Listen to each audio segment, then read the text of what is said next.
some good number of minutes. We will have presentations from different partners participating in the school feeding programs across the country. And after that, we will have some questions and answers, or question and answer session we shall have. That's when I will bring many of you in. But after that, we will then listen to some reports as well as a clip on nutrition of about 5 minutes. And then we will hear from the country rep of UNICEF, and then we will bring in and link with the First Lady and Minister of Education, who is our chief guest for this function, to launch the book. Right now, though, I want to invite one of our leaders to come and say a short prayer to start this function. Can I ask for a volunteer, someone who can come and pray for us? Just a short prayer to start us off. Kindly, a volunteer. Okay, the lady. Come over.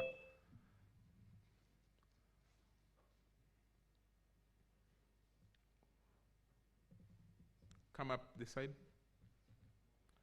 Oh, there is a mobile microphone here. Just hand it over to her, where she is standing from.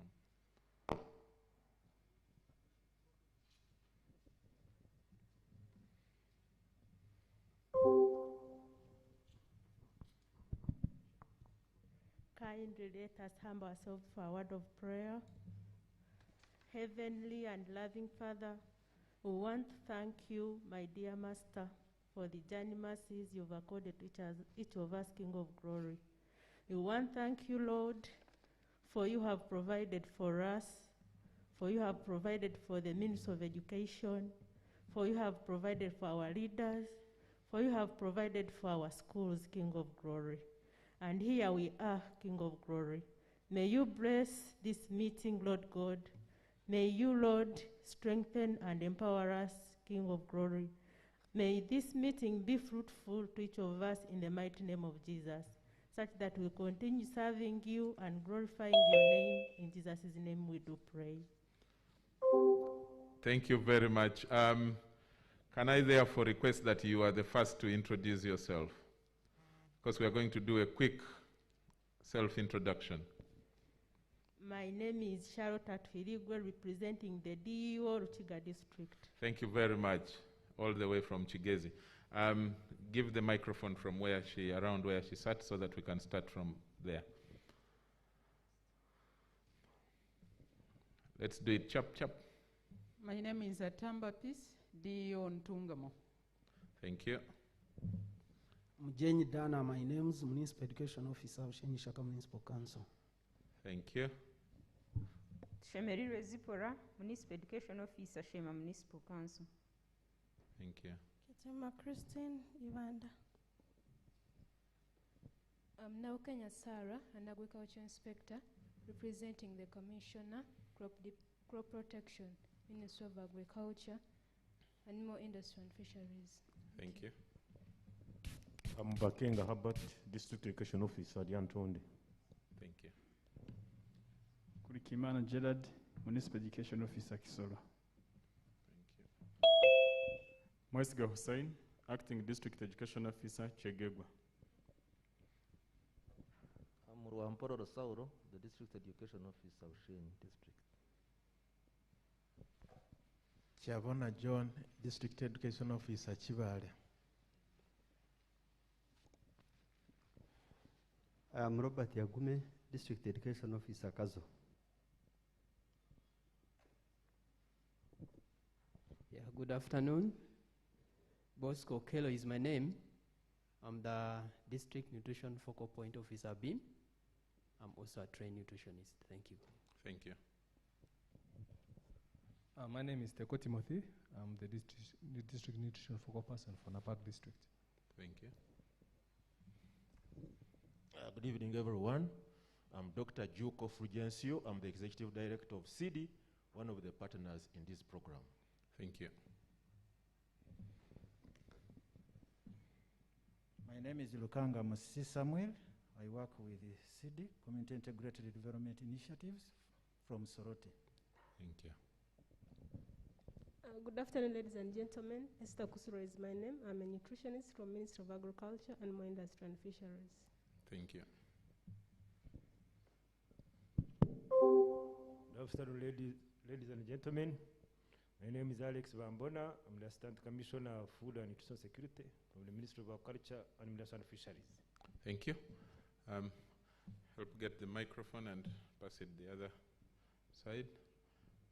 Go through here so that gentleman can, okay. Good afternoon, ladies and gentlemen. Birungi Nelly, Nutrition Specialist, UNICEF. Thank you.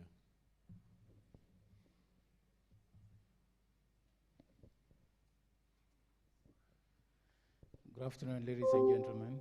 Zach Fisheni, Nutrition Manager, UNICEF. Thank you. Good afternoon, ladies and gentlemen. My name is Emmanuel Kisangala. I'm the Project Manager, Banner Program in Save the Children. Thank you. Good afternoon, ladies and gentlemen. My name is Aloysius Magnot. I'm the School Health and Nutrition Coordinator for the Banner Program, Save the Children. Thank you. I'm Ayibazibwe Kellen, District Inspector of Schools in Mbarara. Good afternoon to you all. My name is Rosemary Rugamba Ranyange. I'm an education specialist responsible for quality and inclusive education, UNICEF. Thank you. Good afternoon, everyone. I am Roma Daniel Henry. I'm a nutritionist and a trainee at the Ministry of Education and Sport, Directorate of Education Standards. Good afternoon, everyone. My name is Abraham Okiror. I work with UNICEF Uganda as a data analyst for U-Report. Thank you. Good afternoon, ladies and gentlemen. My name is Fatuma Namkose, and I manage U-Report Uganda, working with UNICEF. Thank you. Good afternoon, ladies and gentlemen. I'm Charles Asimwe, Department of Strategic Coordination and Implementation, Office of the Prime Minister. Thank Nutrition you. Secretariat. Thank you.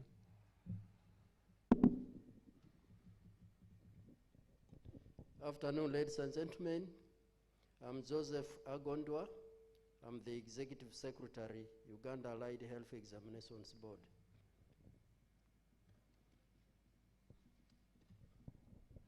Good afternoon, ladies and gentlemen.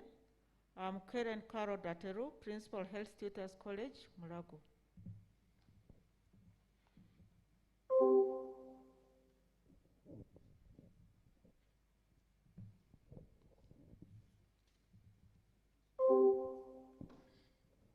Good afternoon, everybody. I'm called Susan Okacho, Minister of Education and Sports. Thank you. Good afternoon, everybody. I'm Francis Serianga, Minister of Education. Thank you. Good afternoon, everyone. Louis Victor is my name, Minister of Education and Sports.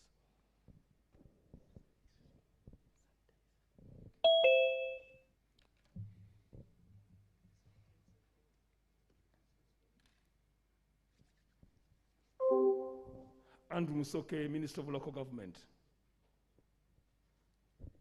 Good afternoon, everyone. I'm Nakano Ajeruth Bena for Kaozombo. Thank you.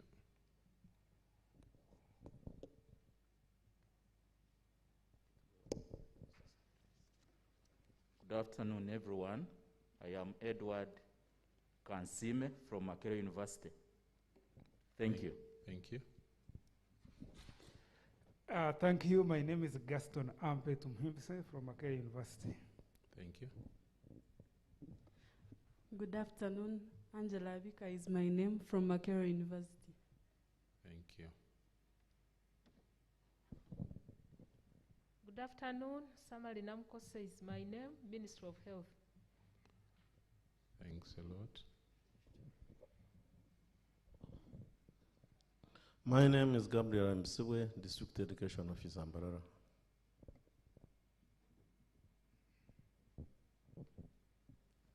I'm Tsime Beatrice, District Education Officer, Bweju. Mbabas Edward, District Education Officer, Gwampara District. Thank you.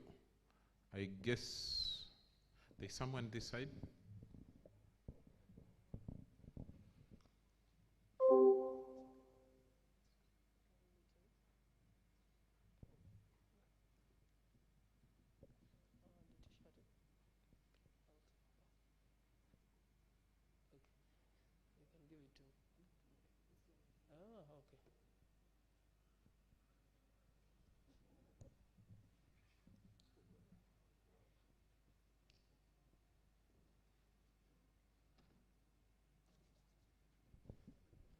Ronnie Okot is my name, from Uganda Radio Network. Okay. Thank you.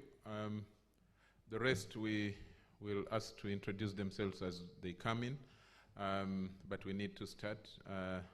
I want to thank all of you in your various capacities from wherever you have come, and to say that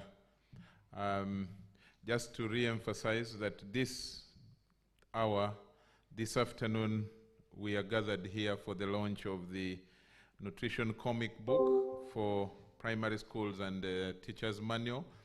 As we all know, and I guess we don't need to belabor too much, nutrition plays a vital part in learning. And as you could hear from the different introductions, a multi-sectoral representation, people from Ministry of Agriculture, people who deal with food on a daily, who ensure that it is produced, people from Ministry of Health, ensuring that we are healthy, and of course, majority of you are from the Ministry of Education, the mother ministry of this program, of this book. Research shows that nutrition plays a vital part in learning, and that deficiency in that affects learning, can lead to absenteeism from school, and can cause malnutrition. And when a child or a student is malnourished, they are sick, and they most likely will not study, leave alone studying well. So the reason we are gathered here is to launch this book that has been prepared, like I said, for the last 2 years. In the course of discussions, we shall probably get to know the process through which this making of the book went. For now, we are going to start with presentations from partners involved in doing school feeding programs across the country. And I want to straight away invite a representative from the Government Multi-Sectoral Food Security and Nutrition Project. I'm going to request that we do each presentation for 7 minutes because we have a lot ahead of us.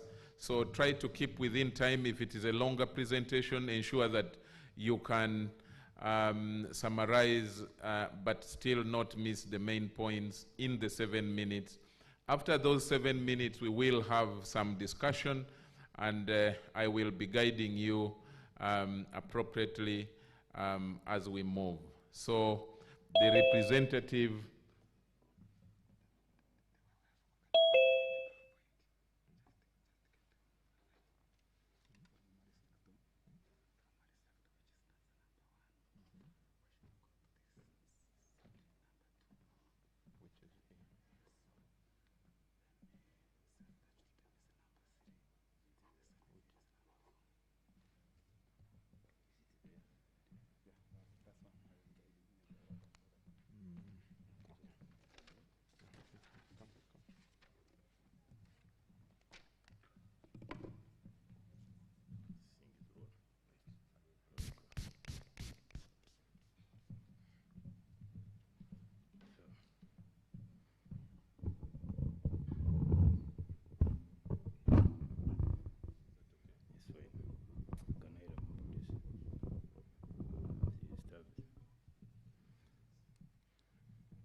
all protocol observed. Once again, good afternoon, ladies and gentlemen. My name is Alex Bambona. I'm Assistant Commissioner of Food and Nutrition Security and the Task Manager for the Uganda Sector of Food Security and Nutrition Project.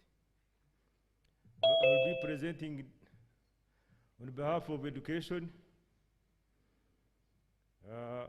Minister of Health, Minister of Local Government, and Minister of Agriculture and Industry and Fisheries. Please, you put it there.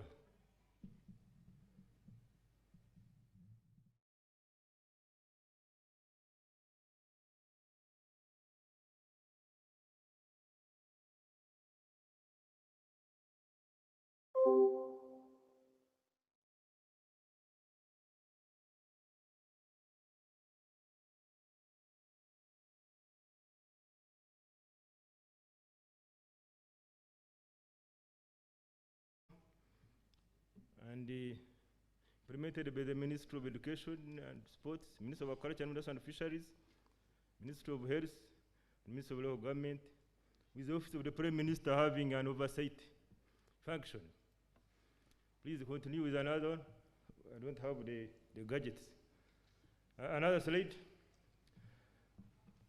The geographical coverage was based on the level of stunting and data diversity. And we chose 15 districts. As you can see from the map, the darker the more the stuntedness. And if it is later, towards it's later, then the stunting is getting less. As you can see, it is we have in the Kigezi region, I think, is it the darker? I think.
But we have done progress in many other areas. And ultimately, our key progress is in the community, because our target is to improve nutrition for 1,000 days. School is a vehicle. We worked through 1,500 schools and established demonstration gardens of the nutrient-dense orange crops, including orange fresh potatoes, iron-rich beans, fruits and vegetables. And I think we established also woodlots in all those schools, and we constructed energy saving stoves to promote environmental protection and at the same time provide fuel for those schools. And we have a minimum of 300 people per school who are receiving regular school-based health services, including deworming and the iron folic tablets. If 300 times 15, 1,500 schools, that is a very huge number. We have established hand washing facilities at each participating school, and we are going to strengthen this area in the next 2 years because of COVID. We have nutrition education, which is carried out throughout the participating schools, and we have given each school an irrigation system. That is 1,500 irrigation system to have year-round production. Another one. So we have sustainability features in place. Thank you.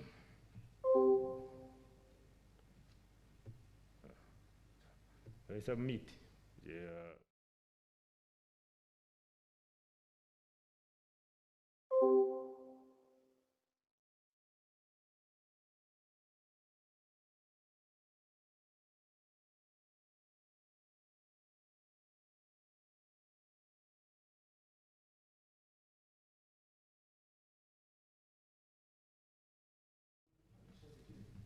Alex Bambona, let's clap for him. Thanks a lot. We are going to have him sit up here because after the presentations, they will field questions from all of us. You will, yes, sit here. Feel free. It's okay.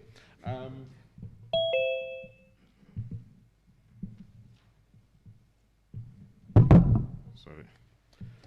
May we now have the representative of the Community Integrated Development Initiatives, CIDI, to come and present for 7 minutes.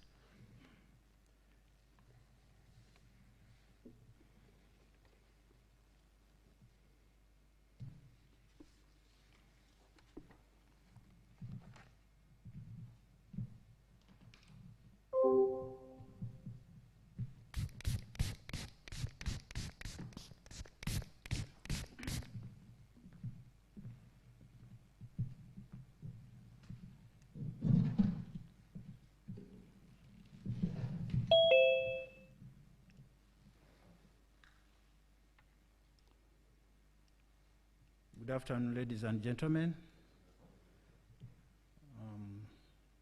My name is Lukanga Musisi Samuel. I work with the Community Integrated Development Initiatives, that is CIDI. I'm the team leader for the Soroti region.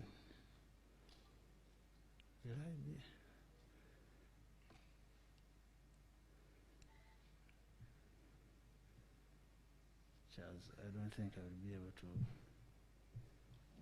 read.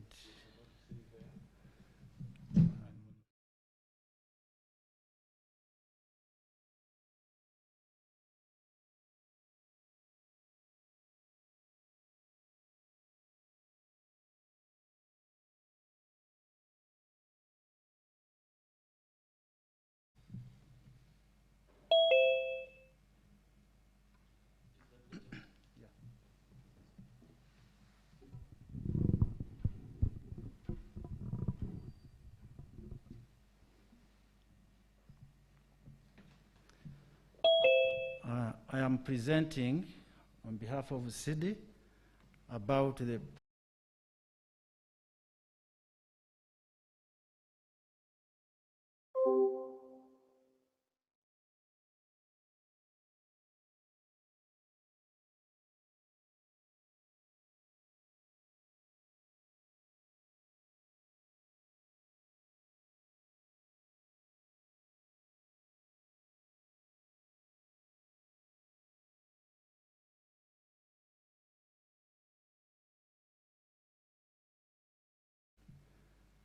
and our vision is communities enjoying a decent life, free of hunger, poverty, and disease.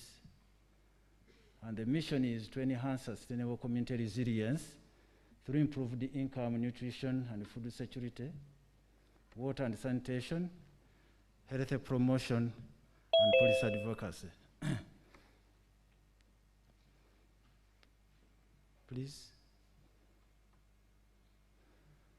We are currently operating in over 24 districts, and our programs cover those 4 areas that I've mentioned: agriculture, water and sanitation, policy advocacy, and health.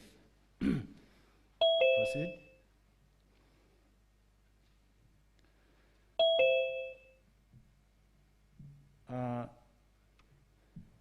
The project implemented was premised on studies that had been made in relation to school feeding, looking at the challenges that come along with the failure to feed a child while at school.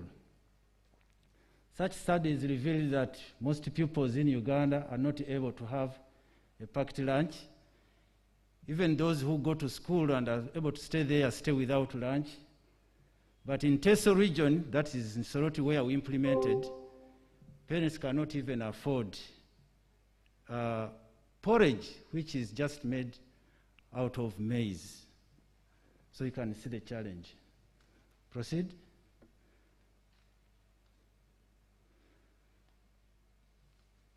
All this is about the challenges of not feeding at school.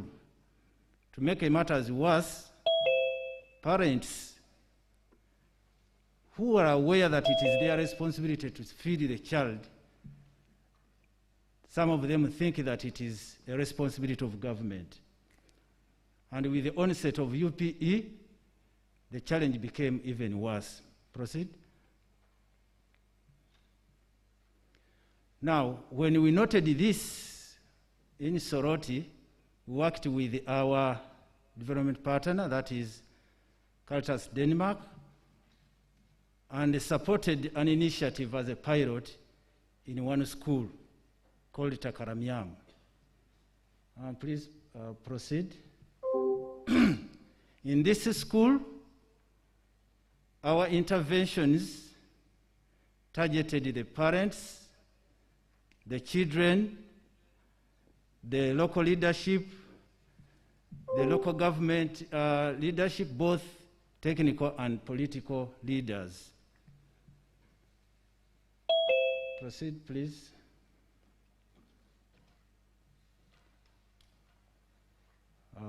Move on. I've covered that. I'm trying to give a summary. We had stakeholder engagements to begin with. That's how we started. And our engagements were with the schools themselves through the administrations, with the parents, with the district leaders, the sub-county, so that they can appreciate the concept of feeding a child at school. Proceed, please. In the process involved agreeing on the procedure.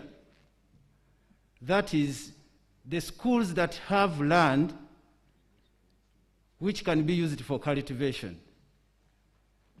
Then also the kind of infrastructure in the schools.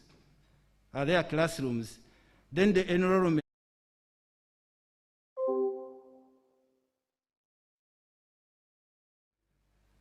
Then also the willingness, where some schools do not have land, of the parents to provide part of the land that can be cultivated.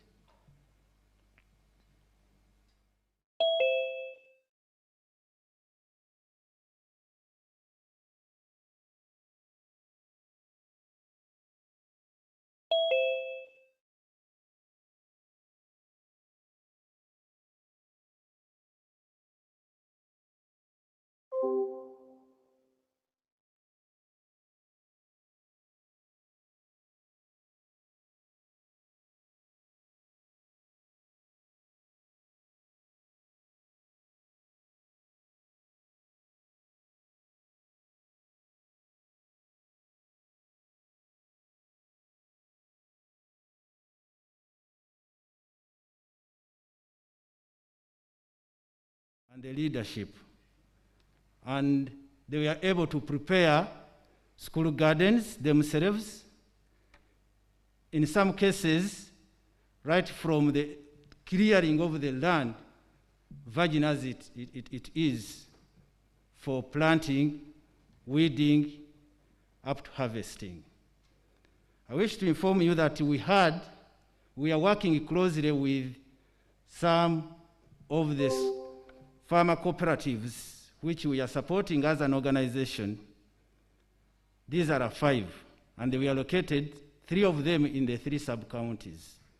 The role of these ones was to give support in the training of the parents on sustainable agricultural practices and good agronomic practices.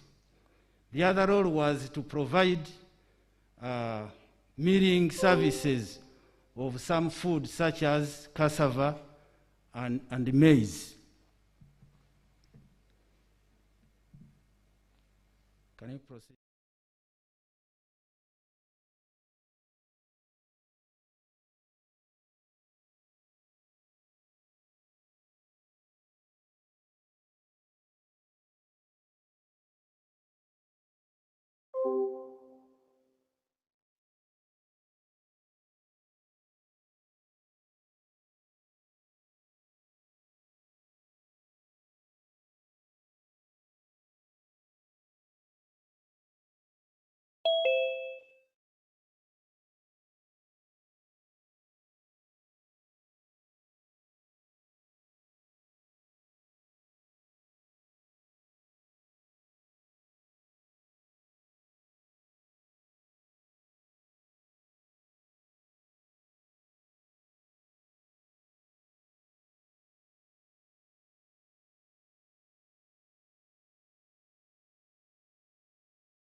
One teacher is attending to over 100 pupils, and that is a challenge. Proceed. Now, out of this initiative and the successes that were registered, we decided to have a sharing meeting with the national level stakeholders.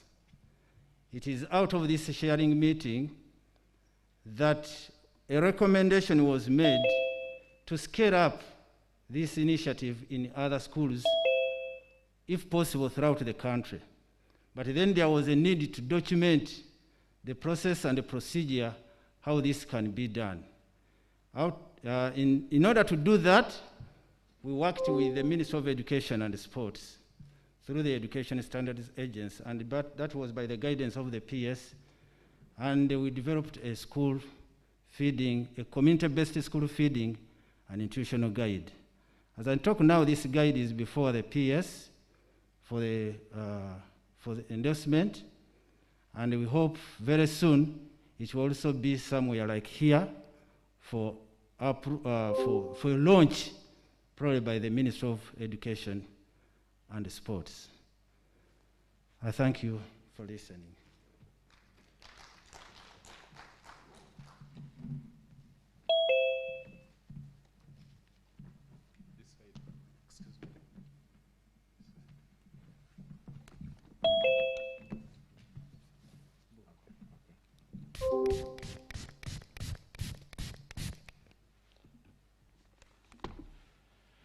Thank you, Mr. Musisi. Allow me now invite the representative of Save the Children Uganda to come and make a presentation of 7 minutes.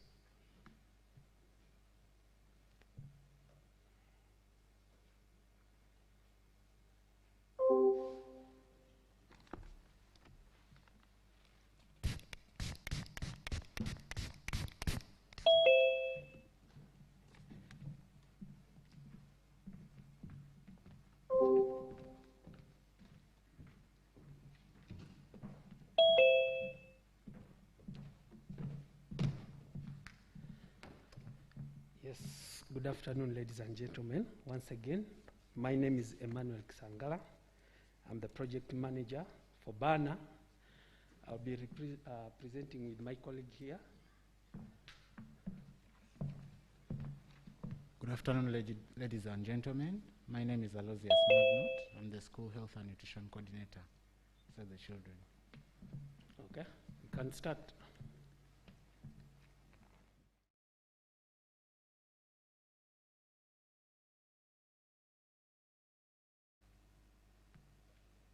So BANA program is where our school nutrition program is being housed. And I'll allow me take you through briefly about Save the Children. Save the Children is one of those largest child-focused NGOs in Uganda and impacting over 1.5 lives of children, 1.5 million children in Uganda. Save the Children has been operating in Uganda since 1959, and our work is guided by the National Development Plan and the UN Sustainable Development Goals. We work with key stakeholders on child rights, including civil society organizations, communities, government, and the media in contributing to the realization of children's rights. And next, please. We have, as a country office in Save the Children, we work in about 5 thematic areas. That is child protection, education, health and nutrition, child rights governance,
that is Changwali and Rwamwanja.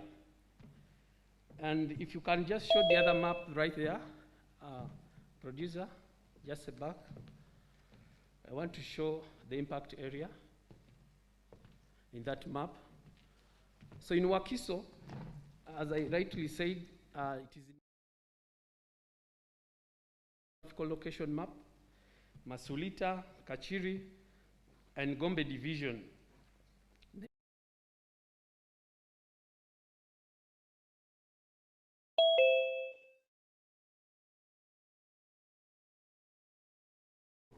Thank you very much, Emmanuel. So the major goal in school health and nutrition is to improve learning and development outcomes for children, which includes improved health and nutrition-related knowledge, attitudes, practices, and behavior. And we are focusing on the 4 major outcomes. The first one being access to services, both health and nutrition. The second one looks at improved quality of the school environment, still to promote health, hygiene, and well-being and safety. And then the third one looks at the SBC component, social behavior change, attitude, peer-led community outreach interventions. And then the last one, we are looking at improved coverage of local to national policies, something to do with governance and policies. Next.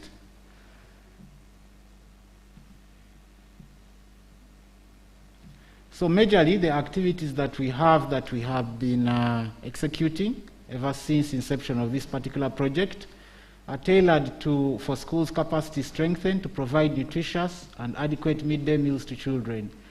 And one of the key activities where we've engaged different stakeholders, especially school management committees and parent-teacher associations and head teachers.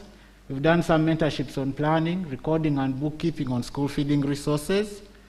I've also built capacity in school garden demonstrations with support from agriculture extension workers within the district, and AFAD, which is also an organization that does quite a lot of work around livelihood.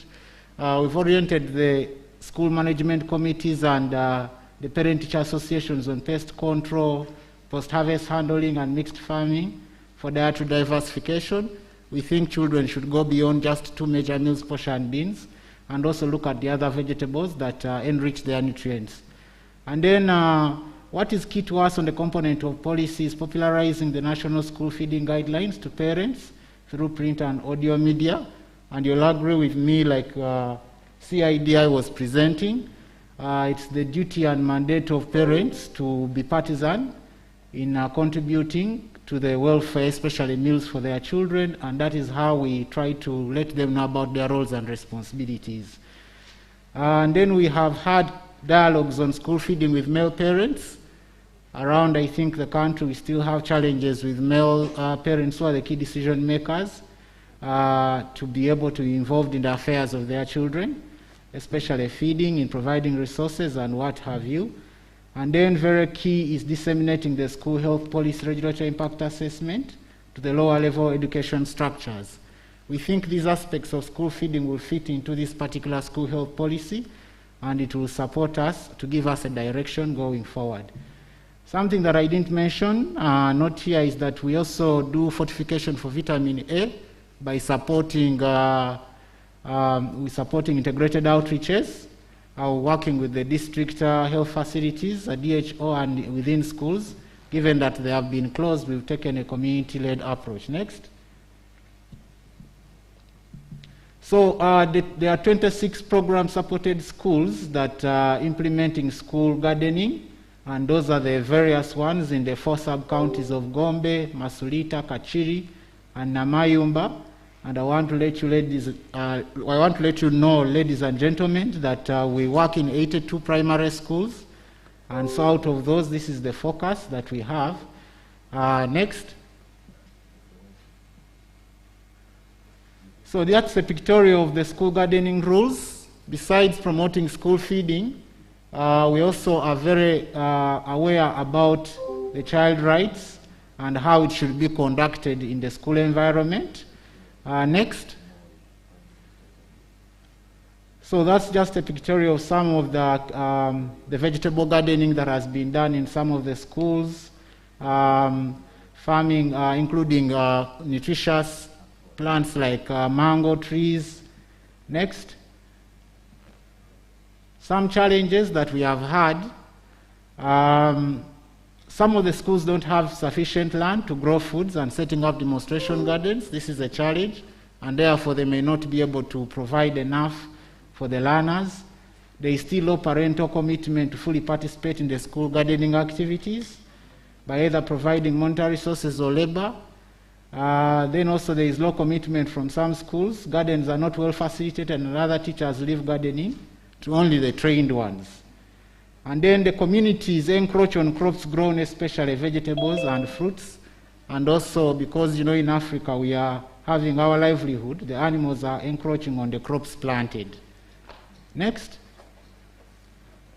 Just a demonstration of the garden moving around. Of the vehicle moving around, sensitizing the community, using community radios on the school feeding, roles and responsibilities. These are dissemination of community dialogues and sessions on regulatory impact assessment. Thank you.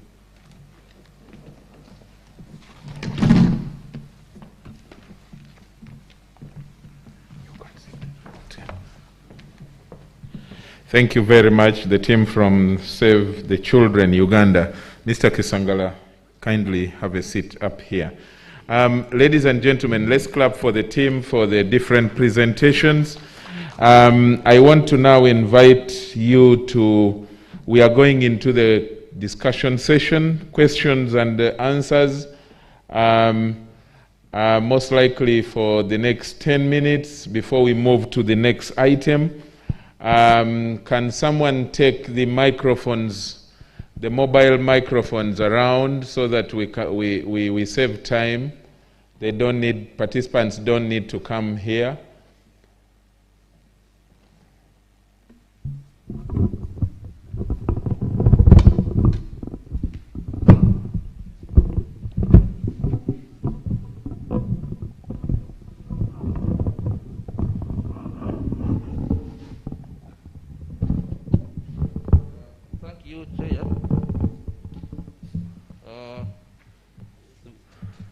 Is the microphone on?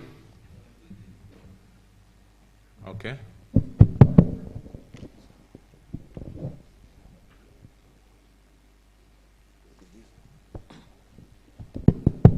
Thank you, Chair. Mr. Dongoso, I'm happy to see you here. Thank you. I thought you had gone out of Uganda, and I've not seen you for 2 or 3 years. First of all, I want to query the arrangement here. We saw to the first lady, we knew she was not coming here. But why don't you connect and we see her and she sees us? She is going to join us shortly. As we do all this, I mean. Her team are ably taking notes. But you know, as Minister of Education and First Lady, she's very busy with other things. Okay. She has just finished officiating at a graduation in UCU, and she's coming to join this meeting. But because of COVID and social distancing, that's why you see the way we are sitting. She will join us via Zoom from State House. So you are going to see her, and you will. That's what I wanted. Yes. Okay, now. One to Assistant Commissioner Mr. Wambona. Thank you very much for your project, the nutrition project. And it has done wonders in our schools and the communities at large. But this time, I don't know if it is due to COVID, or whether, you extended. So I don't know that the extension is not working very well. The fund is dwindled. And the feeding continues, whether people are at home. You have these extension farmers, the lead farmers, and the community facilitators. Work is ongoing. So you continue funding us so that that project doesn't go to the west. Okay. And this man of Soroti, I'm happy you are involving learners in the projects of producing food. But I wanted you to tell us properly, because me, I'm a product of a similar project some time back. During the World Food Program things, we used to grow food for ourselves at school. But at one time, you'll find like a whole afternoon. We used to have timetables for classes, of course. But you would find the whole afternoon we are with hose digging, meaning that classes are not that they sort of not attended to very well. So I would want to see how it is impacting on the learners, on the timetable in your area now. Thank you. Perhaps we can get instant questions so that we keep it interactive. Mr. Wambona, the question was directed at you. Maybe you can respond so that we don't leave so many questions hanging. Thank you, sir, for this question. The issue of funding, there is just a small bureaucratic issue to sort out, and everything will flow normally. We have already, the funds are now, we have at least, we have brought them from Washington. So the next 2 years will operate. We're not going to close. So I can assure you we'll operate. But there are some few gaps which we are trying to close, and everything will be okay.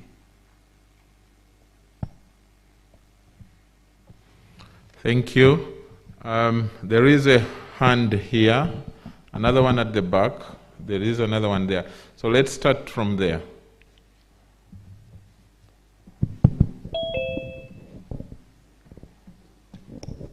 Well, my hand is to support Sam from CD, answer the question of, are we not giving too much for the children?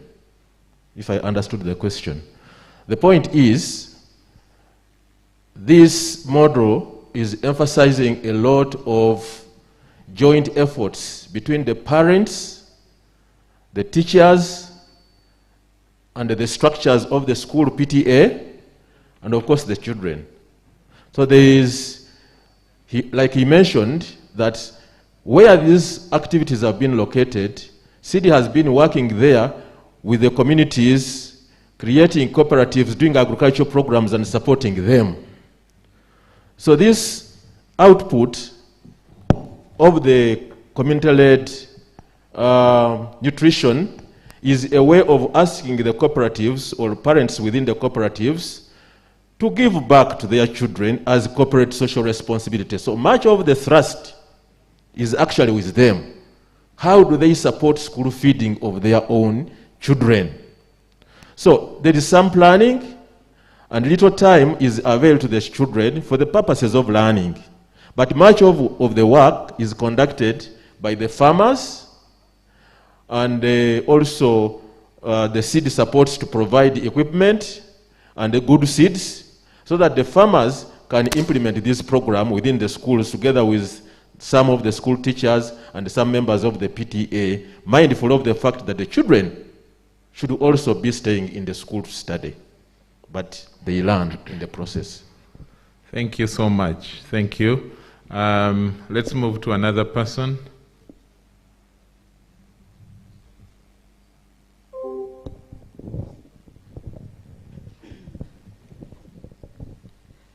Thank you, dear facilitators and the moderator. I have two concerns, and mine cut across. I'd introduced myself as Robert Agume Okacho. One, I remember in 2017, we met here and we made a resolution concerning the same program. And I think the minister endorsed that resolution. And when we moved, among that resolution was that the parents were supposed to support this program, parent-led school feeding program.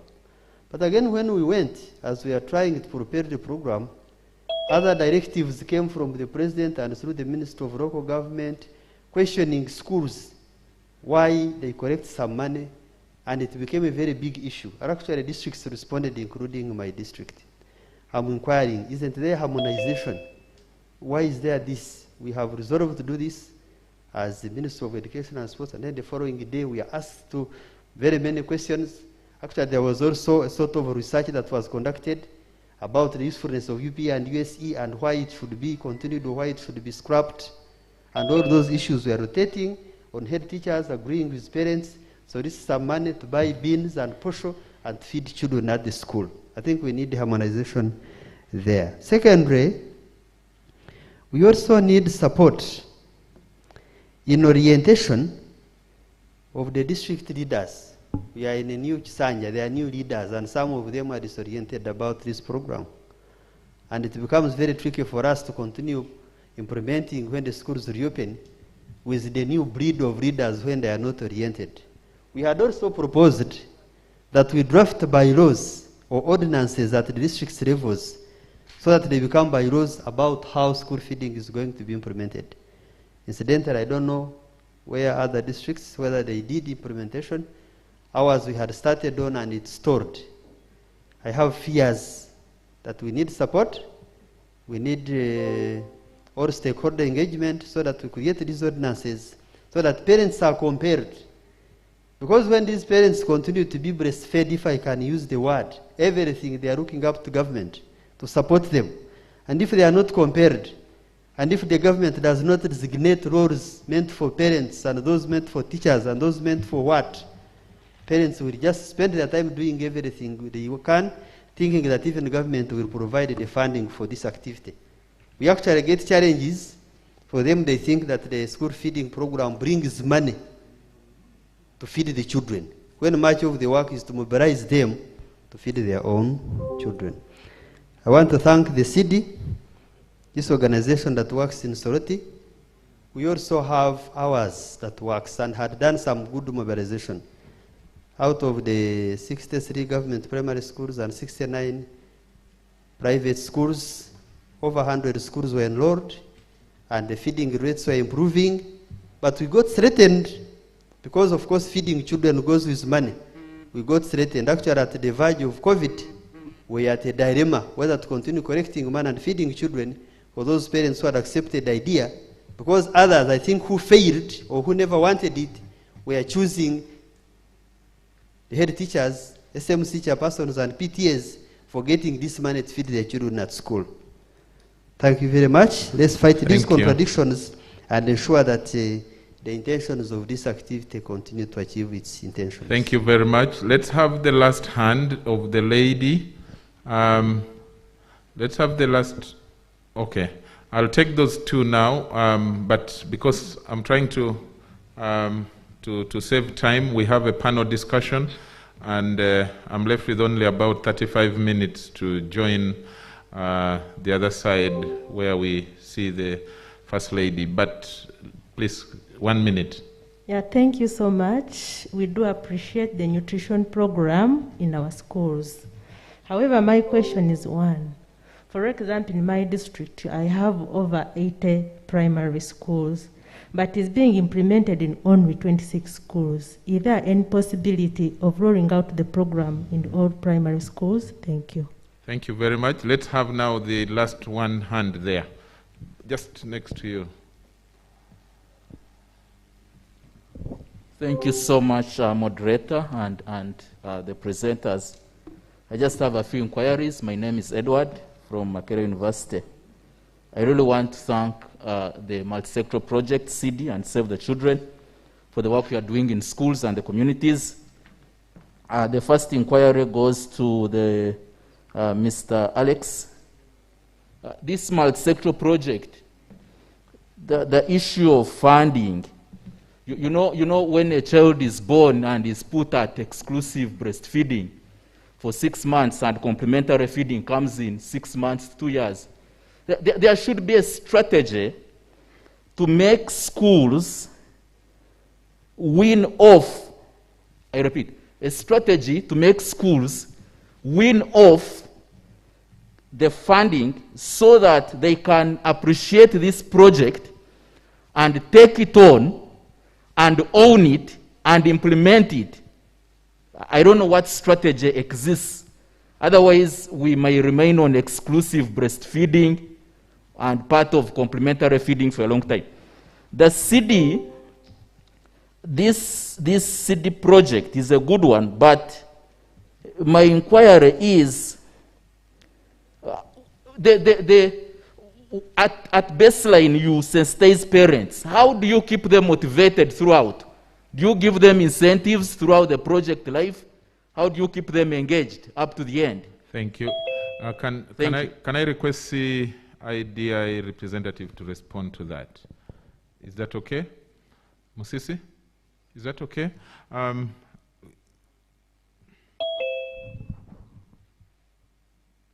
There is a microphone here, actually.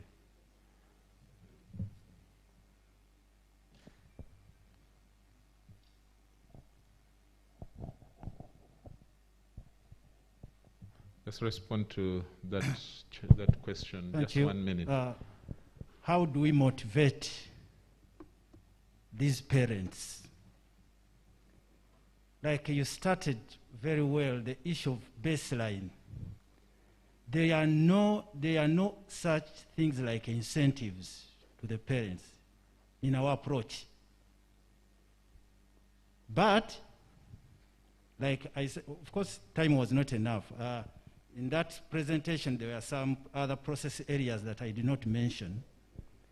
But the fact is that in all these schools, by the time we get there are some inherent problems that both the parents and the teachers are aware of. For instance, teachers and the parents are aware that our children do not stay at school full day. Some of them study half day. And then they leave. Of course, not officially, but because they are looking for something to eat. 2, in many of these schools, the performance of the pupils before the intervention was very, very poor. But on starting the intervention, things like children liking school, getting interested in staying at school from morning to end, made it possible for parents to appreciate the issue of school feeding. In some of the schools, even the teachers, by the way, would not stay from morning till evening because there was nothing to eat. And they also benefited from this same intervention. They have the time to be there, and they get information from their pupils that we had lessons from morning up to the afternoon, up to the evening, unlike in the past, because the teachers are available and the parents, the pupils are also available. This, therefore, motivation, the benefits that come with a child staying at school in class to study is the ultimate motivating factor for these parents to support the initiative. Thank you. Thank you very much. I'm told there are 2 hands on the Zoom line. Technical team, can we get some of those 2 people who are dying to ask a question just to balance the opportunities before I invite for the U report, and Asimwe Charles be on standby with the panel discussion. Technical team, is that possible? Can we get them? Can I answer the sustainability strategy? Okay, in 1 minute, please go for it. Yeah, thank you so much, Professor, for the question. First of all, I must say it is not a school project. The school is one of the delivery vehicles. It is a multi-sectoral project. But as far as the school is concerned, we have a sustainability strategy in place. In fact, for the overall project. And in the next 2 years, the key sustainability will be a very key issue. As far as school is concerned, we have developed the standard operating procedures for school gardens. It is a national document. We launched it in 2019. And in fact, I was about to ask these colleagues of ours whether they are using them. Because they must use them. It is the government, whether private, whether government, you must use them for setting up school gardens. And in 2019, the Minister of Finance gave a directive for all schools to put up nutrition-sensitive school gardens as part of nutrition improvement in the country. So that's a great sustainability strategy because it's nationally owned. So the school garden is not a project issue. We are working within the ministry guidelines, and the ministry, so it's upon education to take it on from there. We have put up, we want to commercialize the multiplication gardens. We want to put up seed banks at school level. Make sure when we leave, the schools can have viable school seed units. And we are going to make them give them some commercial-oriented enterprises, school level, in the next 2 years. And we have created structures for the school feeding programs in a way. At an opportune time, we can talk more about this, Mr. Dongo. So, okay. I think that is enough. Thank you so much, Mr. Wambona. Ladies and gentlemen, I want us now to go to the U report. Is the report ready? The U report presentations.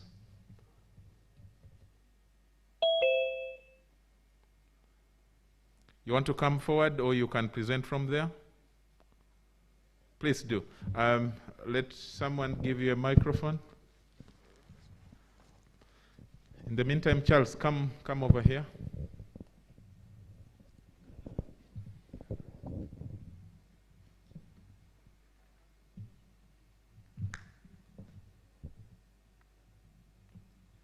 Go ahead. Go ahead.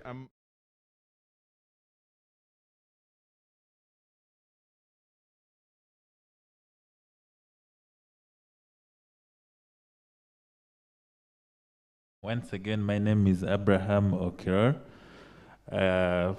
Together with me, there is Fatuma on the other side. We all work for U-Report Uganda. My role today is just to introduce to you this amazing tool that UNICEF uses for social engagement of the young adolescents. Next.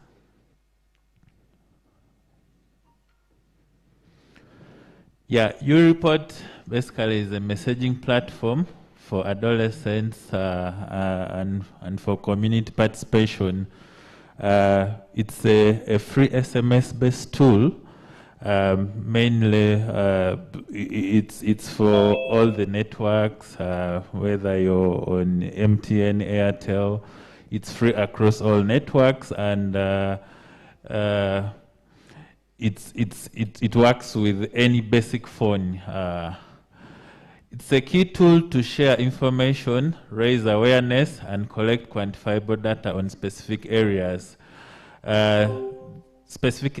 that affect the young people. It could be HIV/AIDS, gender-based violence, and many more. We avoid politics as much as we can. This is just a tool for young adolescents, and we don't tolerate any political discussion on the U-Report. Responses received are analyzed in real time. There is a poll we ran yesterday, and within 24 hours, we were able to collect over 10,000 responses from U-Report and from the registered users. To join, someone text the word join to 8500. 8500 is a free short code that we obtained from UCC to extend the free service to the young adolescents at a totally free cost. So every SMS that comes to U-Report system is totally free. We don't charge anything. When I say it's free for the user, that doesn't mean that it's totally free. UNICEF pays for the SMS cost to benefit the young people who may not afford anything.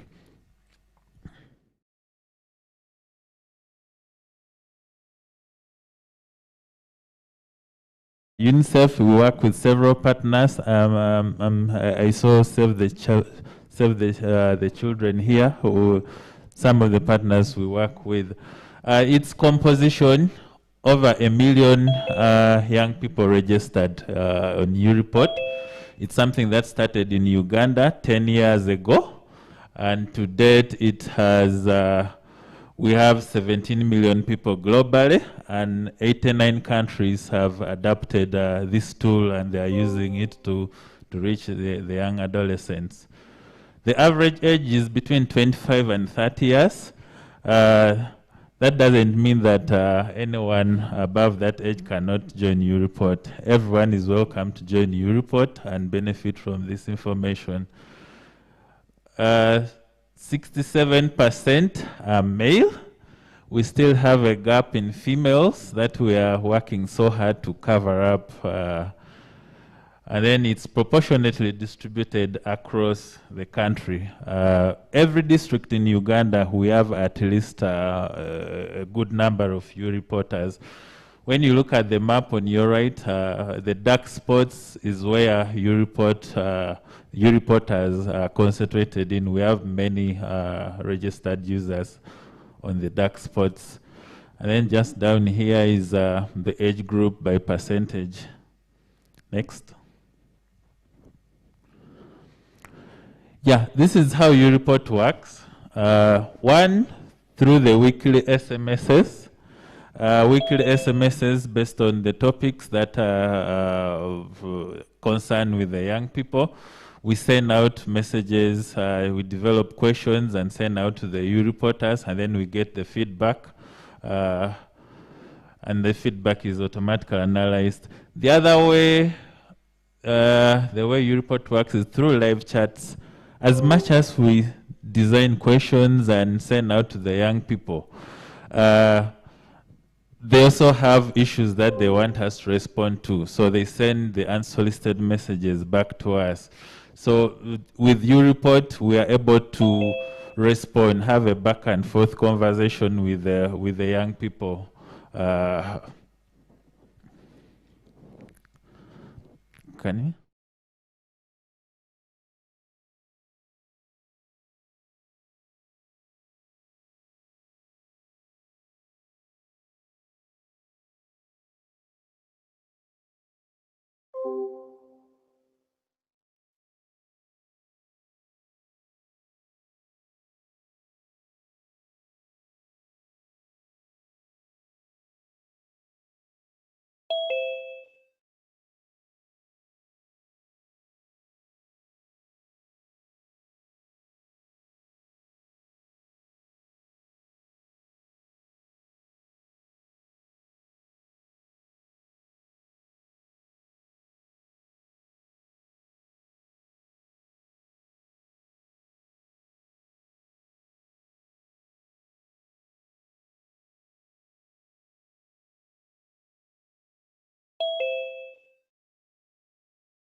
Shared through U-Report. Next.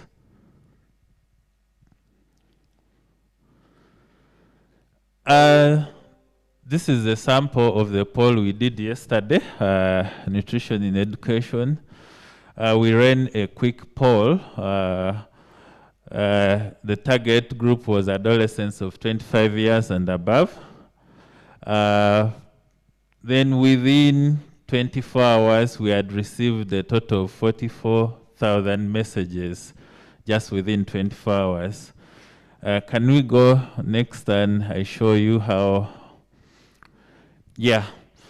So we developed 4 questions that were sent to the over 25 years participants. The first question was, please tell us what nutrition and food system activity are you taking? Please tell us what nutrition and food system activity are you taking part in supporting feeding of children in schools? This is how the responses come in. Within the 24 hours, we got 14,000 people who participated, and this is how they responded in. The majority, I think around over 53%, mentioned they are involved in agriculture activities, which is planting food crops like maize and beans that the young people eat in schools.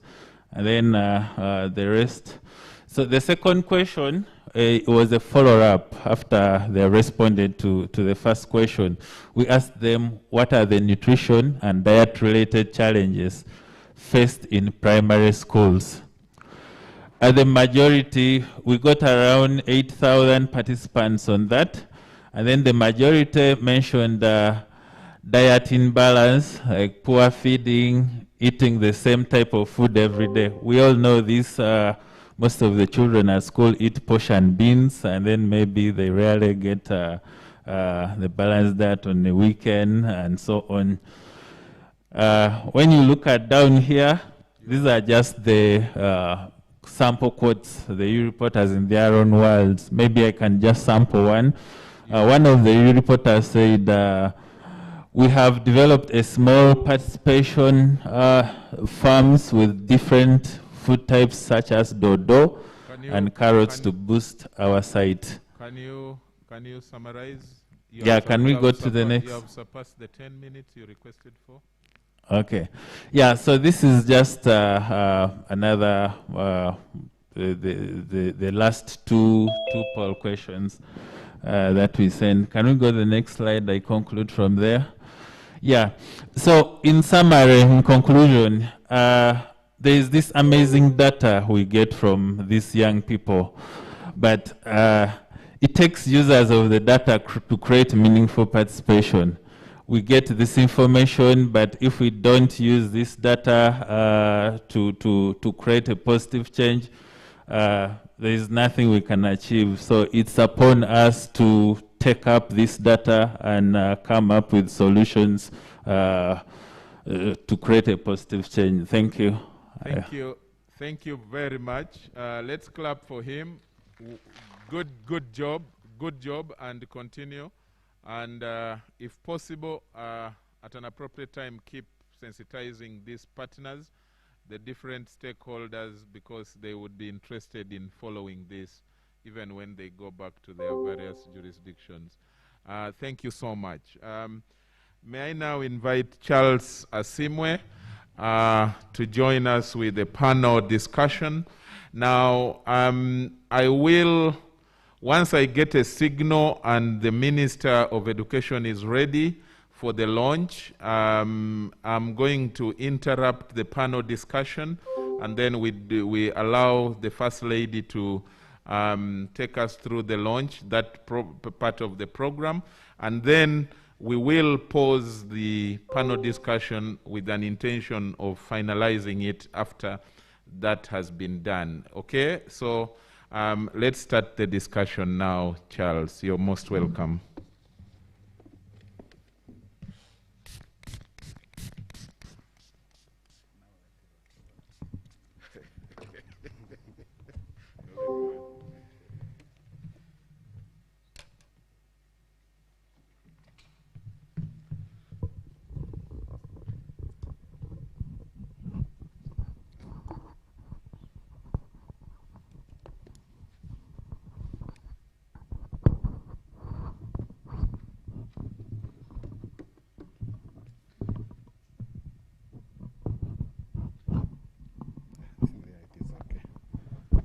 Thank you very much, MC. My namesake. I'm Charles Asimwe. As I introduce myself, I work with the Office of the Prime Minister as the Senior Nutrition Advisor in the Directorate of Strategic Coordination and Implementation, which is responsible for the coordination of implementation of the Uganda Nutrition Action Plan, where Minister of Education and Sports is part of the implementing MDS. I want to welcome the Chief Administrative Officers who came in later, the CAO Wakiso, the CAO Tororo, who is at the same time the chairperson for all Chief Administrative Officers. If I have forgotten any other CAO, You pardon me, but we recognize your presence. They are going to call them also. The ones, when I read your names here, you will take forward. I have the DEO of Okacho. You can take a front seat, and you already have your question. Then we have the DEO Mbarara. You take the front seat. We have Assistant Commissioner Nutrition, Minister of Health. You have your question also. I don't want to read your question so that I should avoid watering them down. Then I have Nutrition Focal Person, Minister of Local Government. Come forward. Then we have Country Executive Director for CD. I hope the seats are enough because I have 7 panelists. Then the Program Manager UNICEF, Mr. Zakaria, come forward. And I think last but not least, have I forgotten?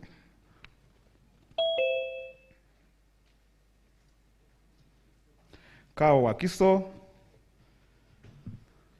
come forward. Those are the 7 panelists.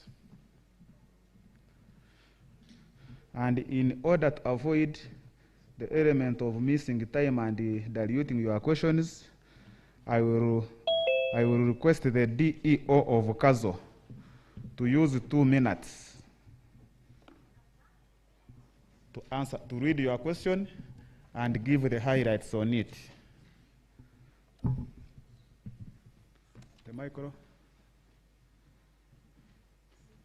You can come here. Yeah, the seats are not.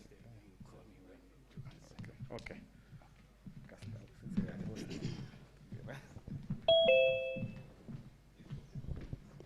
Thank you, Facilitator. My question reads, what activities that you are implementing or that are implemented in the schools of Western Uganda?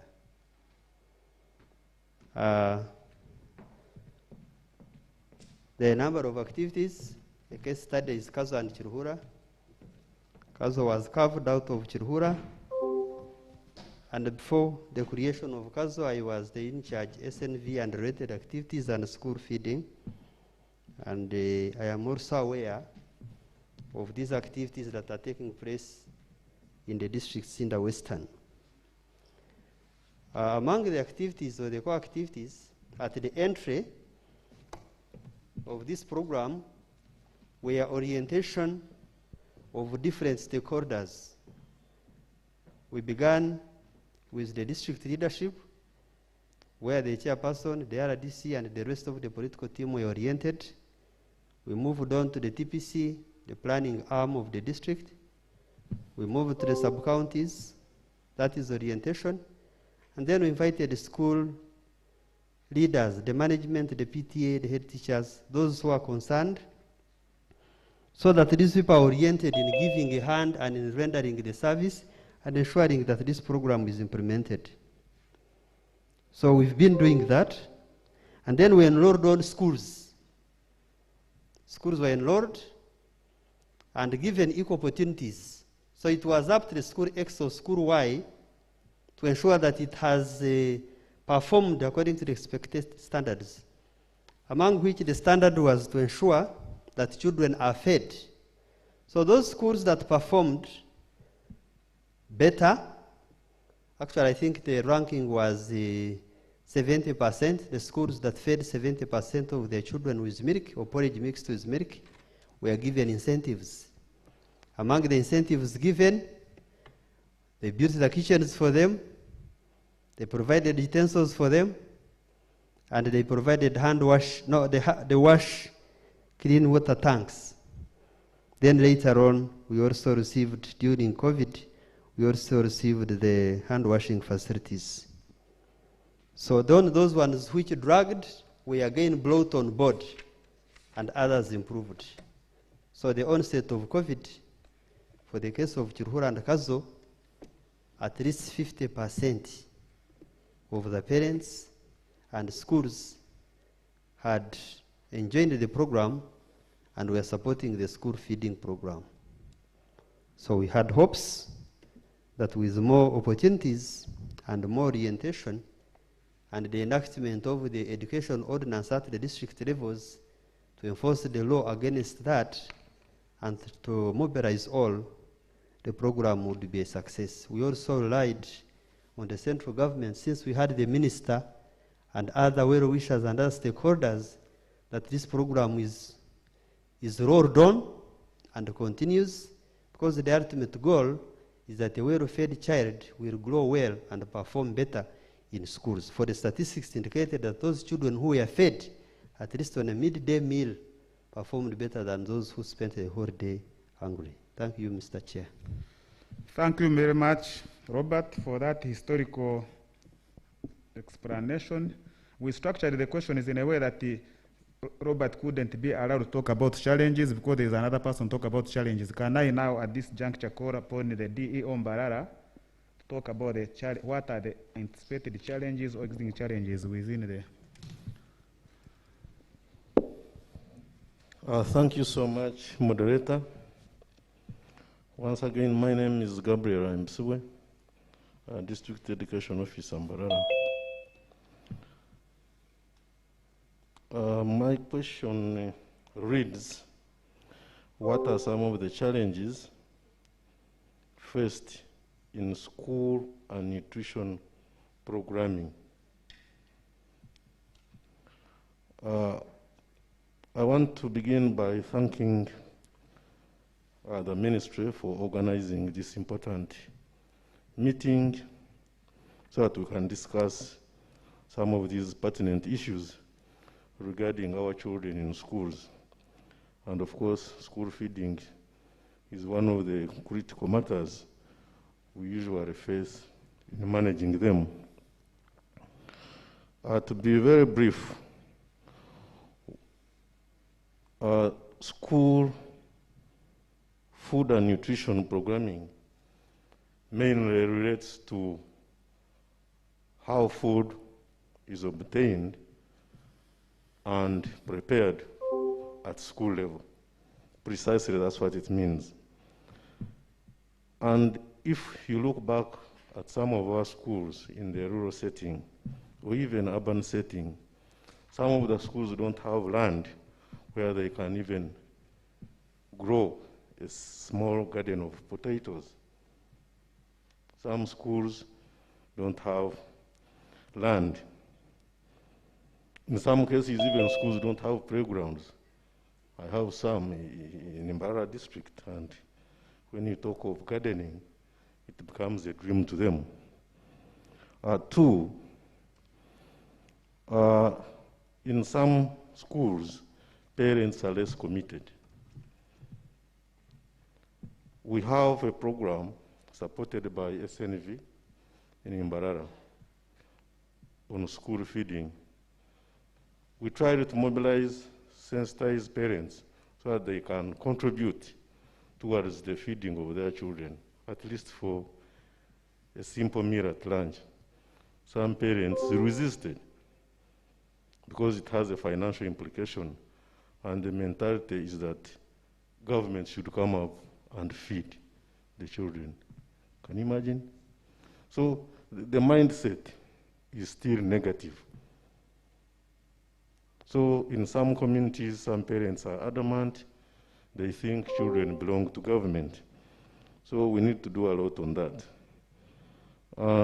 There is also low commitment by some head teachers and teachers. If I can give an example, when school feeding program started in Mbarara, at that time we had 197 primary schools. We started with 10 and then rolled to 47. Some head teachers were completely adamant, and they would not even call meetings for SMC, PT, and parents on the new program to be introduced. I had to coerce them, some of them, so that sense really could be in their head.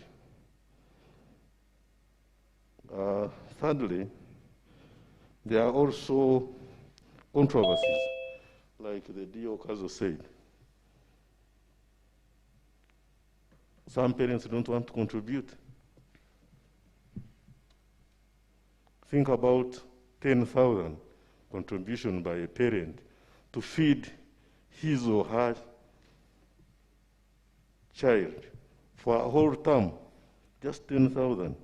Somebody says, no, that's too much. That's too much. What is the government doing? Can you imagine? So there are categories of parents who are just there. They produced children and they think maybe children belong to some other people. So there is still need for a much more sensitization. People have misunderstood the UP policy. They tend to think that everything should be provided by the state. So much more emphasis should be made. And a lot of sensitization should also be made so that parents come to know that children belong to them. They don't belong to the state. They belong to the parents.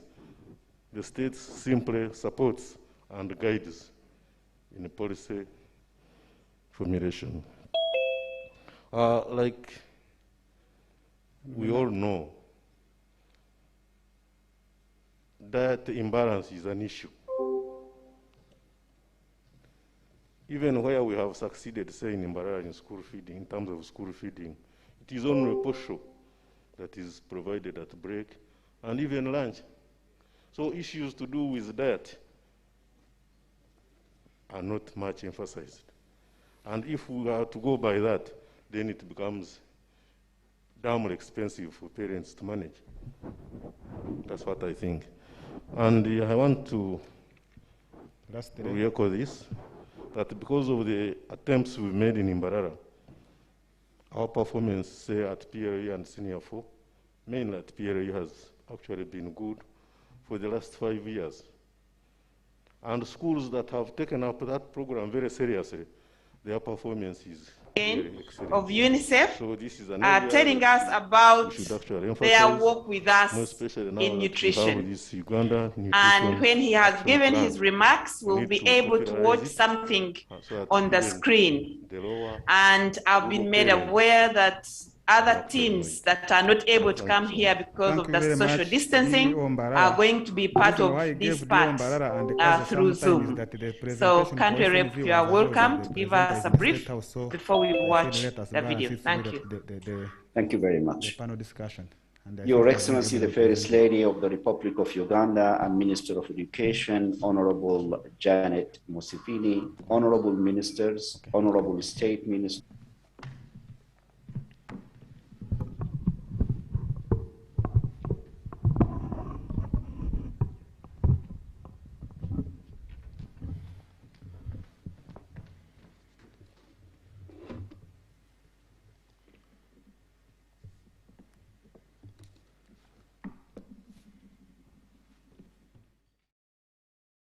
For primary school children in Uganda. Ladies and gentlemen, an individual's nutritional status is an excellent composite indicator that reflects the degree to which that individual is accessing and consuming a balanced diet, accessing and utilizing medical care, accessing and consuming safe drinking water, adequate environmental sanitation, and enjoying adequate housing conditions. Good nourishment during childhood pays dividends throughout the life cycle of individual citizens and their nations.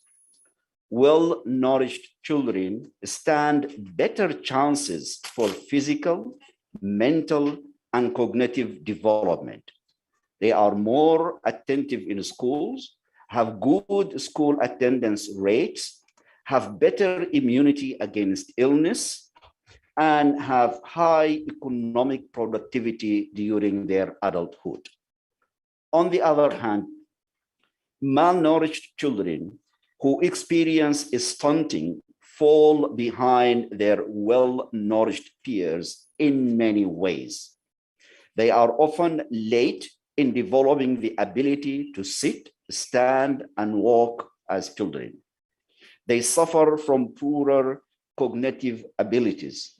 They often have poor school and learning performance. They are more likely to repeat grades. They often miss on school days due to illness and are at high risk of dropping out of schools. Ladies and gentlemen, the schools are central to the development of nations and individual citizens. The schools and teachers play a crucial role in shaping the minds and behaviors of future generations. The launching of the nutrition comic book for primary school children this afternoon reflects a true conviction that change starts with children. It starts in schools, and it is engineered by well-trained teachers.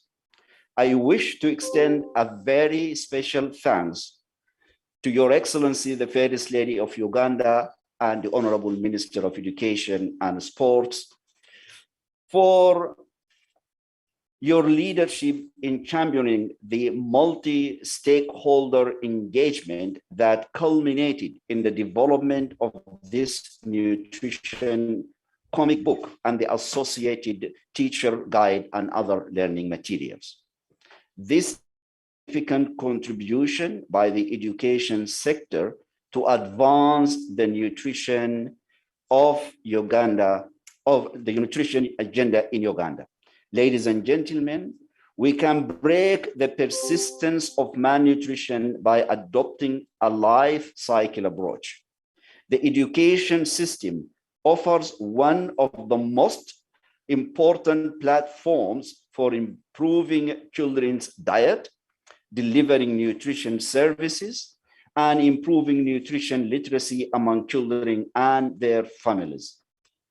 It is on this basis that UNICEF, with funding from the European Union, has been working with the Ministry of Education and Sports to integrate nutrition in school curricula and promote healthy food knowledge and practices.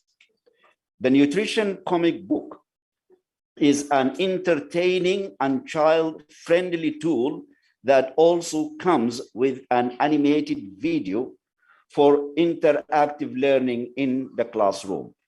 I am proud that this book is now available in English, as well as in 6 local languages to facilitate the broadest audience possible among young learners.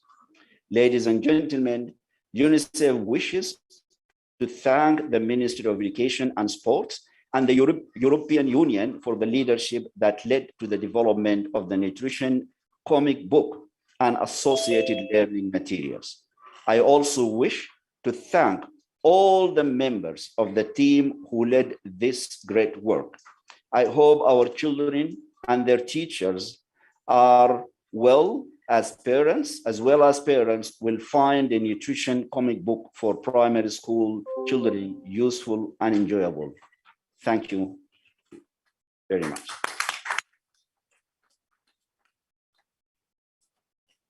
We are now going to watch a short video to kind of demonstrate some of the words that our country rep has been saying. As we wait for the video to come on, allow me to recognize the country representative of SNV. Please stand for recognition. And Mama, to say that SNV has really demonstrated that it's possible to improve the nutrition of young people. Thank you very much. Thank you. 10 children under the age of 5 are In Uganda, 3 out of 10 children under the age of 5 are short for their age. In Uganda, and 1 out of 10 children under the age of 5 are short for their age, and 1 out of 10 has a low weight for his or her age. 5 out of 10 children do not have enough blood, while 4 out of 10 have vitamin A deficiency. A child with the conditions above is malnourished. Malnutrition is caused by poor feeding practices in combination with illness and disease. The consequences of poor nutrition for school-going children are delayed enrollment, absenteeism, lack of concentration and poor performance in class, bad temper, and increased school dropouts. He or she must have good nutrition. For a child to be healthy and learn well, he or she must have good nutrition. Nutrition is the science of food and how the body uses this food to perform its functions. The food can be obtained from the garden or the market and has to be prepared, cooked well, and eaten for the body to utilize it. It is therefore important for all people to eat a variety of foods in the right amounts, live and play in a clean environment, and when sick, get timely treatment. This is the story of Maria and Moses.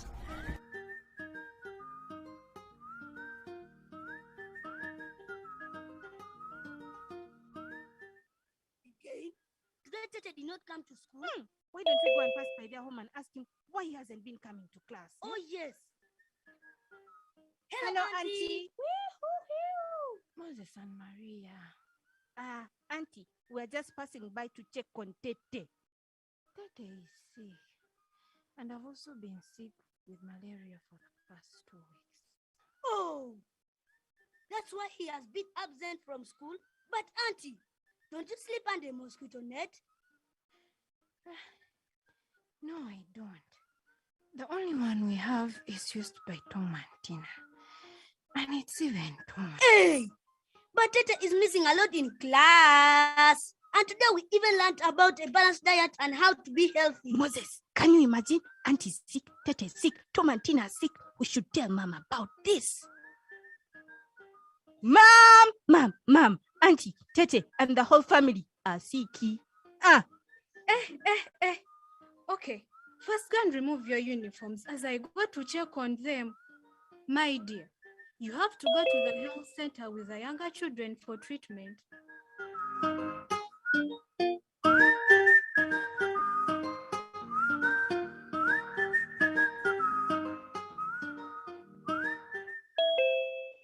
From the checkup, you and your children have not been feeding well. You are all malnourished. So, what can I do about it? Have your children ever been vaccinated against measles? No. Have they ever received vitamin A? No. Wow. Have they been dewormed?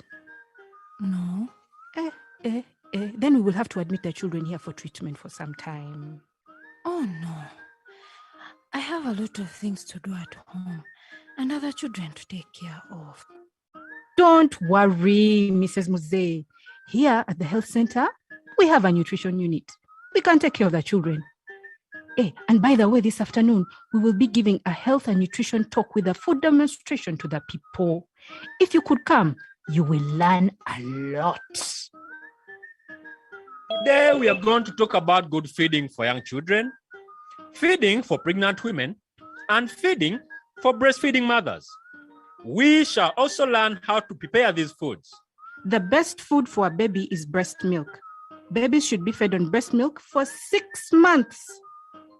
After 6 months, in addition to breast milk, you begin to give other foods like soya porridge, millet porridge with milk, mashed potatoes with beans. Nurse, so when can we stop breastfeeding? Breastfeed up to 2 years or even more.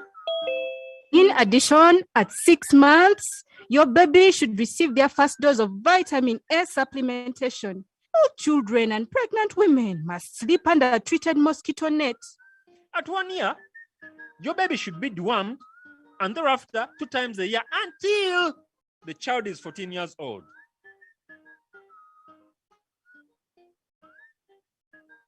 Who can tell us what a breastfeeding mother should eat?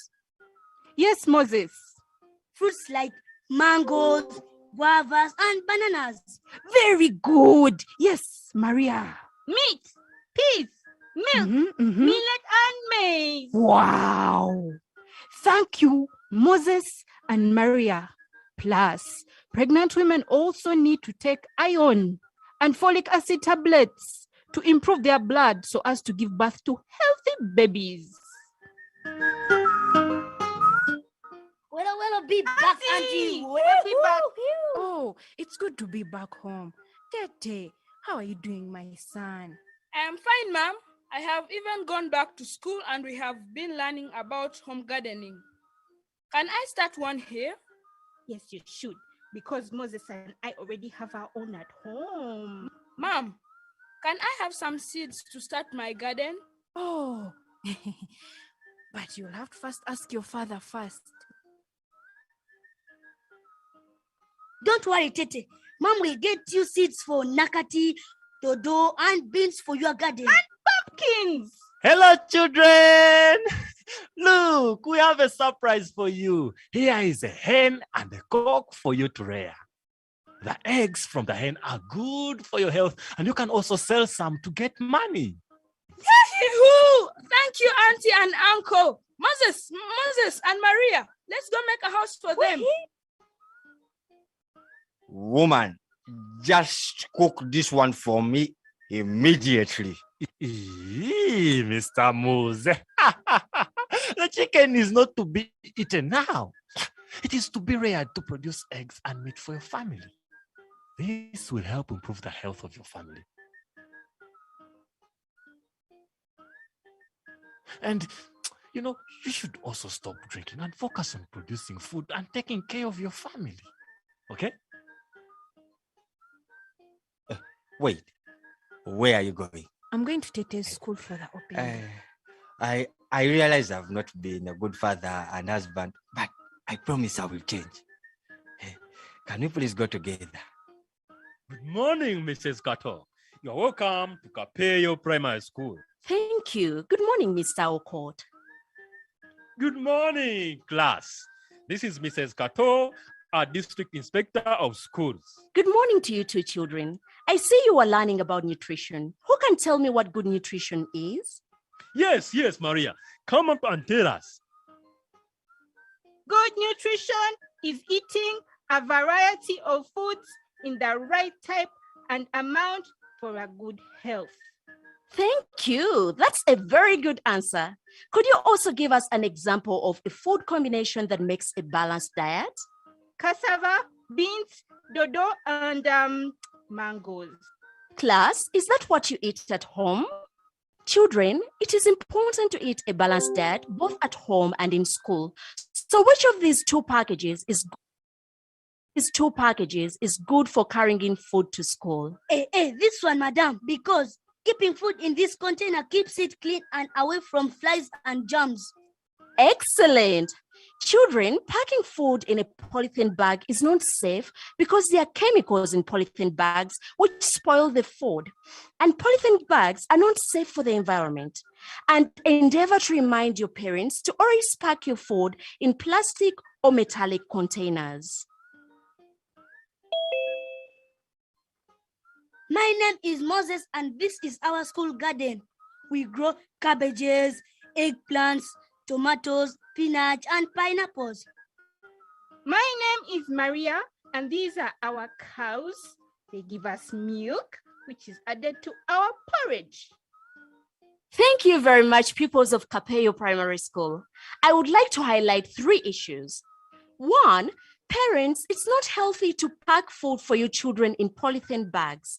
Pack food in a proper container.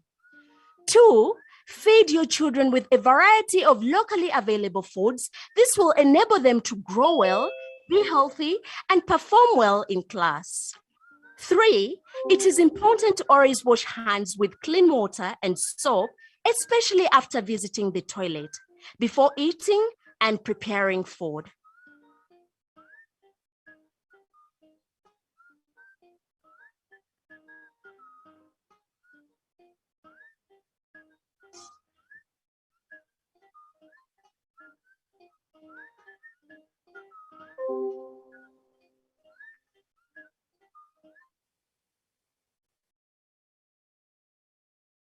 Okay, I think you have enjoyed it with the champions of nutrition, Maria and Moses, and we can have many more champions. The exciting thing is that all these things that make balanced diet are here in Uganda. They are available, and a lot of times they are cheap or even free for those who live in the countryside. So I think it's possible to have our children eating well and growing well. So I want to thank you, UNICEF, European Union, and the whole team that supported us as a ministry. I want to thank Susan Okacho and her technical team that worked very hard in ensuring that this comic book is produced. And we hope, Mama, that children will be excited to watch this short video wherever they can, and also to read the book. It's also pictorial and easy to read. Mama, now according to our program, we have two books we are going to launch. We are going to launch the nutrition comic book, which is the story that we've just had on our screen. And we are also going to launch the revised guidelines for prevention and management of teenage pregnancy in schools, in the school setting. This was produced last year, 2020. After that, Mama, we shall all stand again and sing the anthems. And then we would want to request that you allow us, together with the honorable ministers and the representatives, to have some photographs for our historical remembrance of this very historic meeting. So Mama, thank you so much for hosting us here once again. Maybe before we do the launching and the anthems, you may want to say something to your guests so that when we do the launches and whatever, we transit into photographs.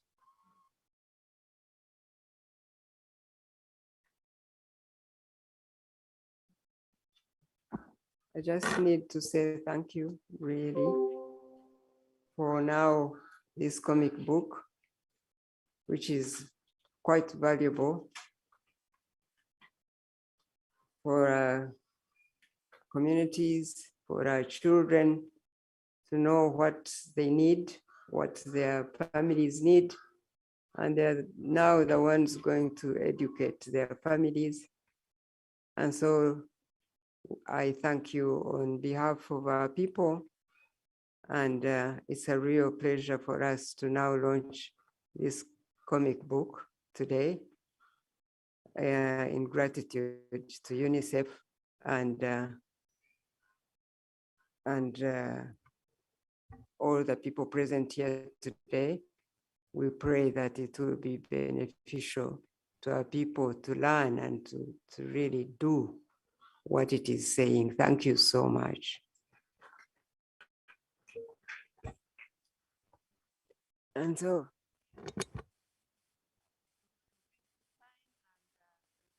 for UN and to go and sign on that launch so that we keep remembering this day and the use of these great books. There are two booklets. There is one for the learners and one for the teachers, to guide the teachers on how to instruct the learners on nutrition and good feeding. So we welcome Mama. We can do a clap, I think, as she comes to sign. And UNICEF and UNFPA, please join her there for that signing.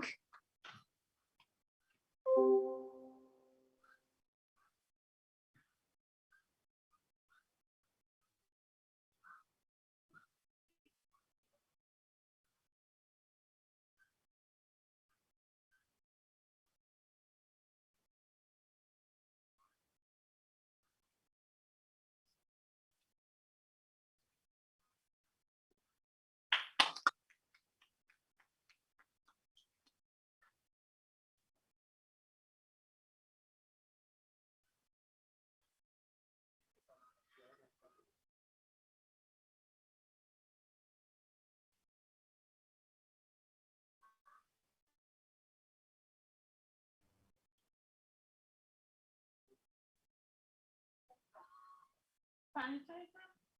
You usually have one running around. What happened today?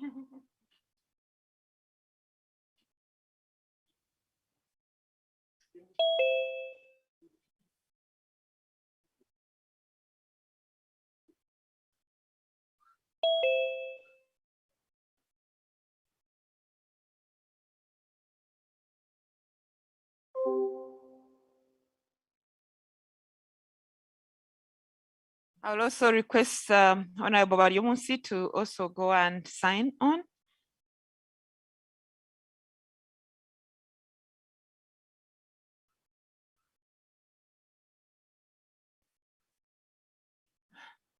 Country Rep for SNV, kindly also join the signing.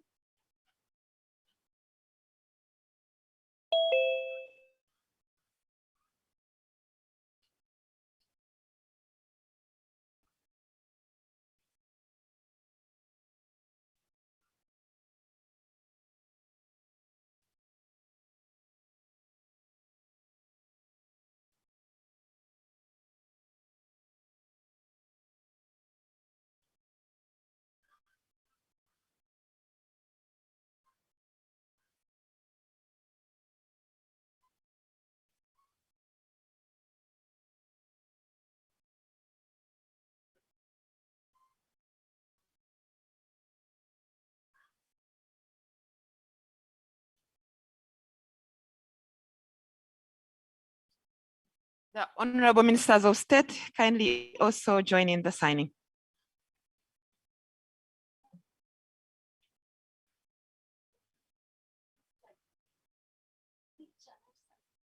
For the picture, okay.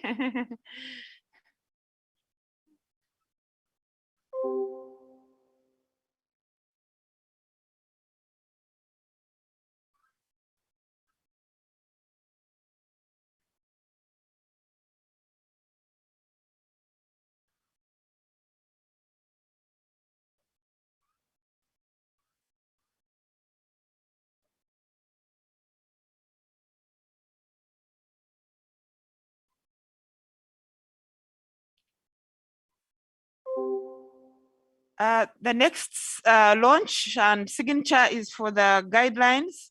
So we are going to replace the comic book with the guidelines.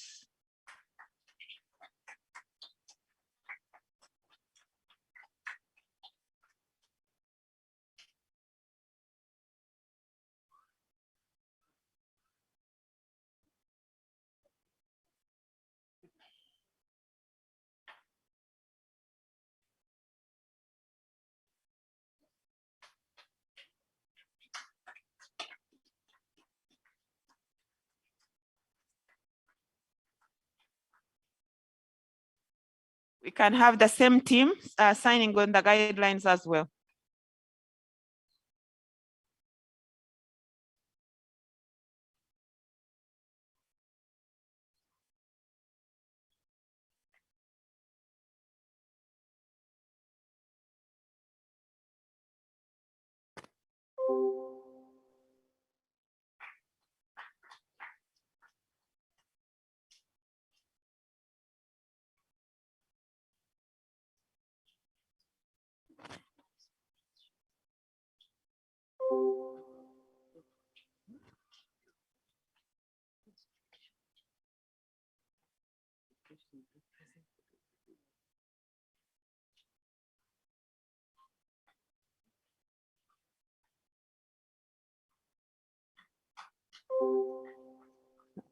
Since guidelines are for implementation, I would also request the PSCs to show commitment that you are going to cause your technical teams to actually implement.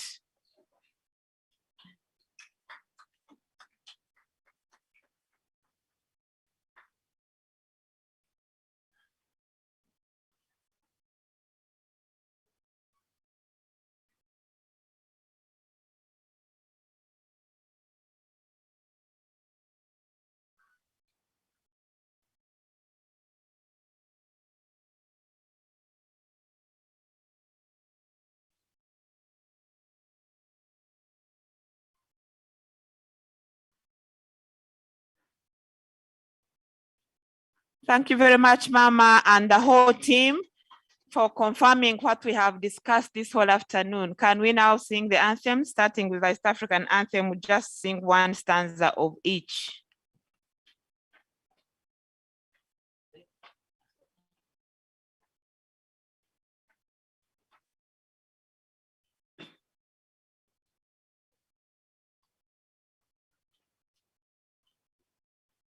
East Africa.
Thank you very much, Mama. Thank you very much, our honorable ministers. Thank you very much, our UN representative, SNV, our technical team, for being here for these two great discussions. Thank you.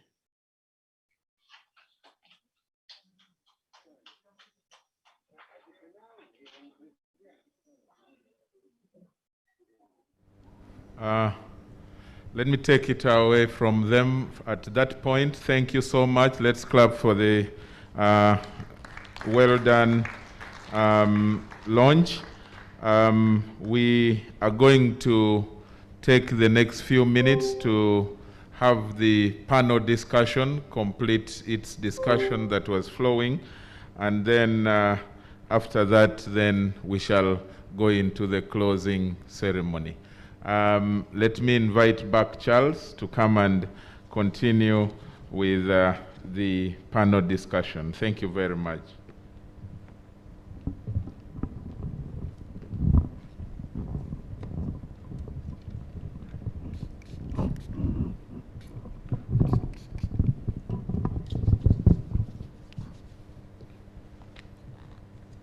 Thank you very much. And I will mention that we have started the stage of implementation, and therefore this is now a new phase after the official launch, and whatever we're discussing now in the phase of implementation.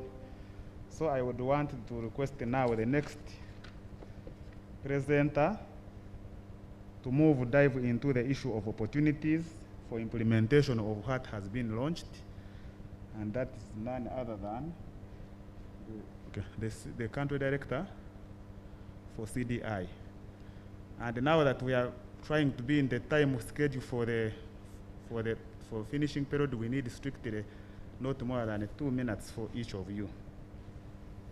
And I hope each of us have a package of what has been launched in your hands. Over.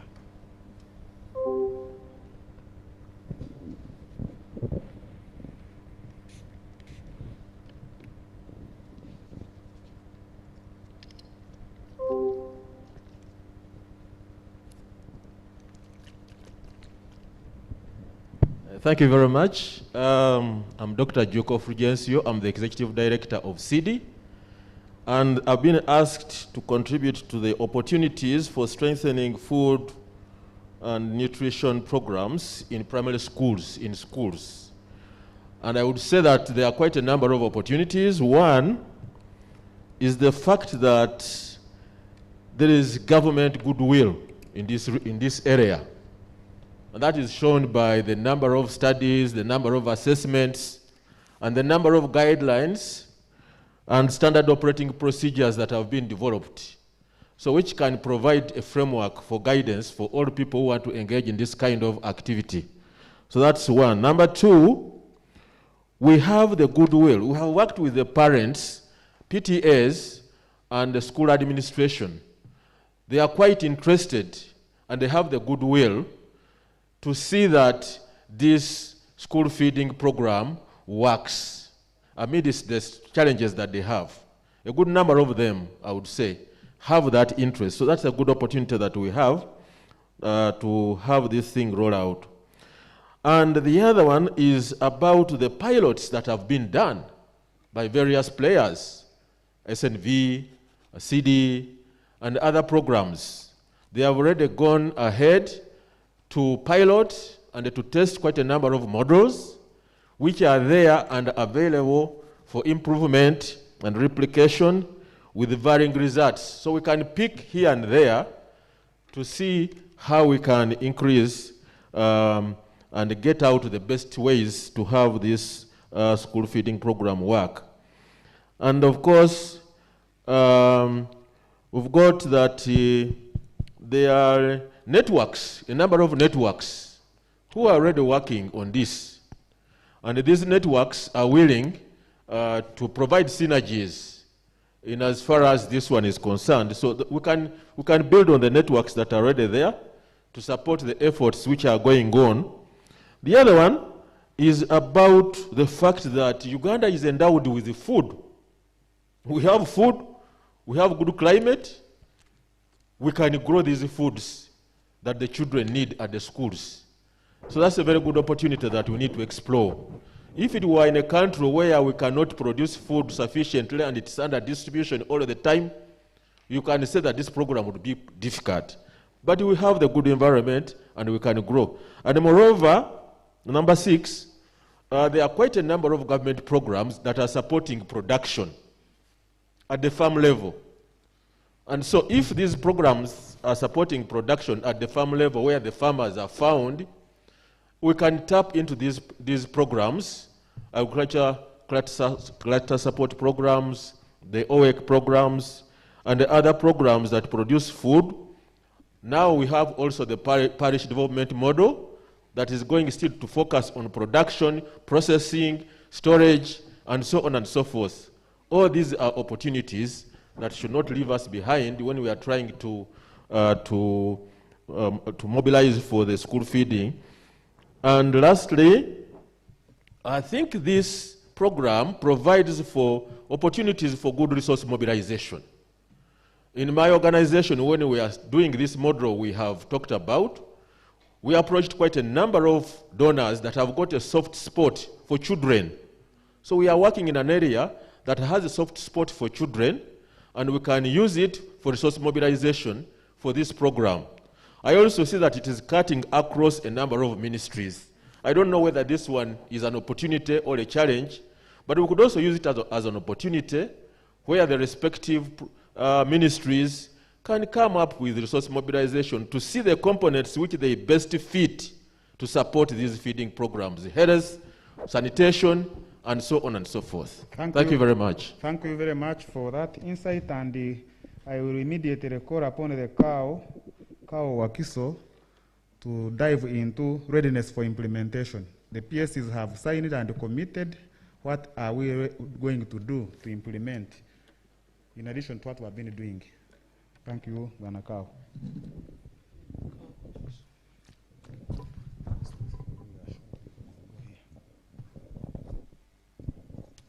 Thank you, Charles.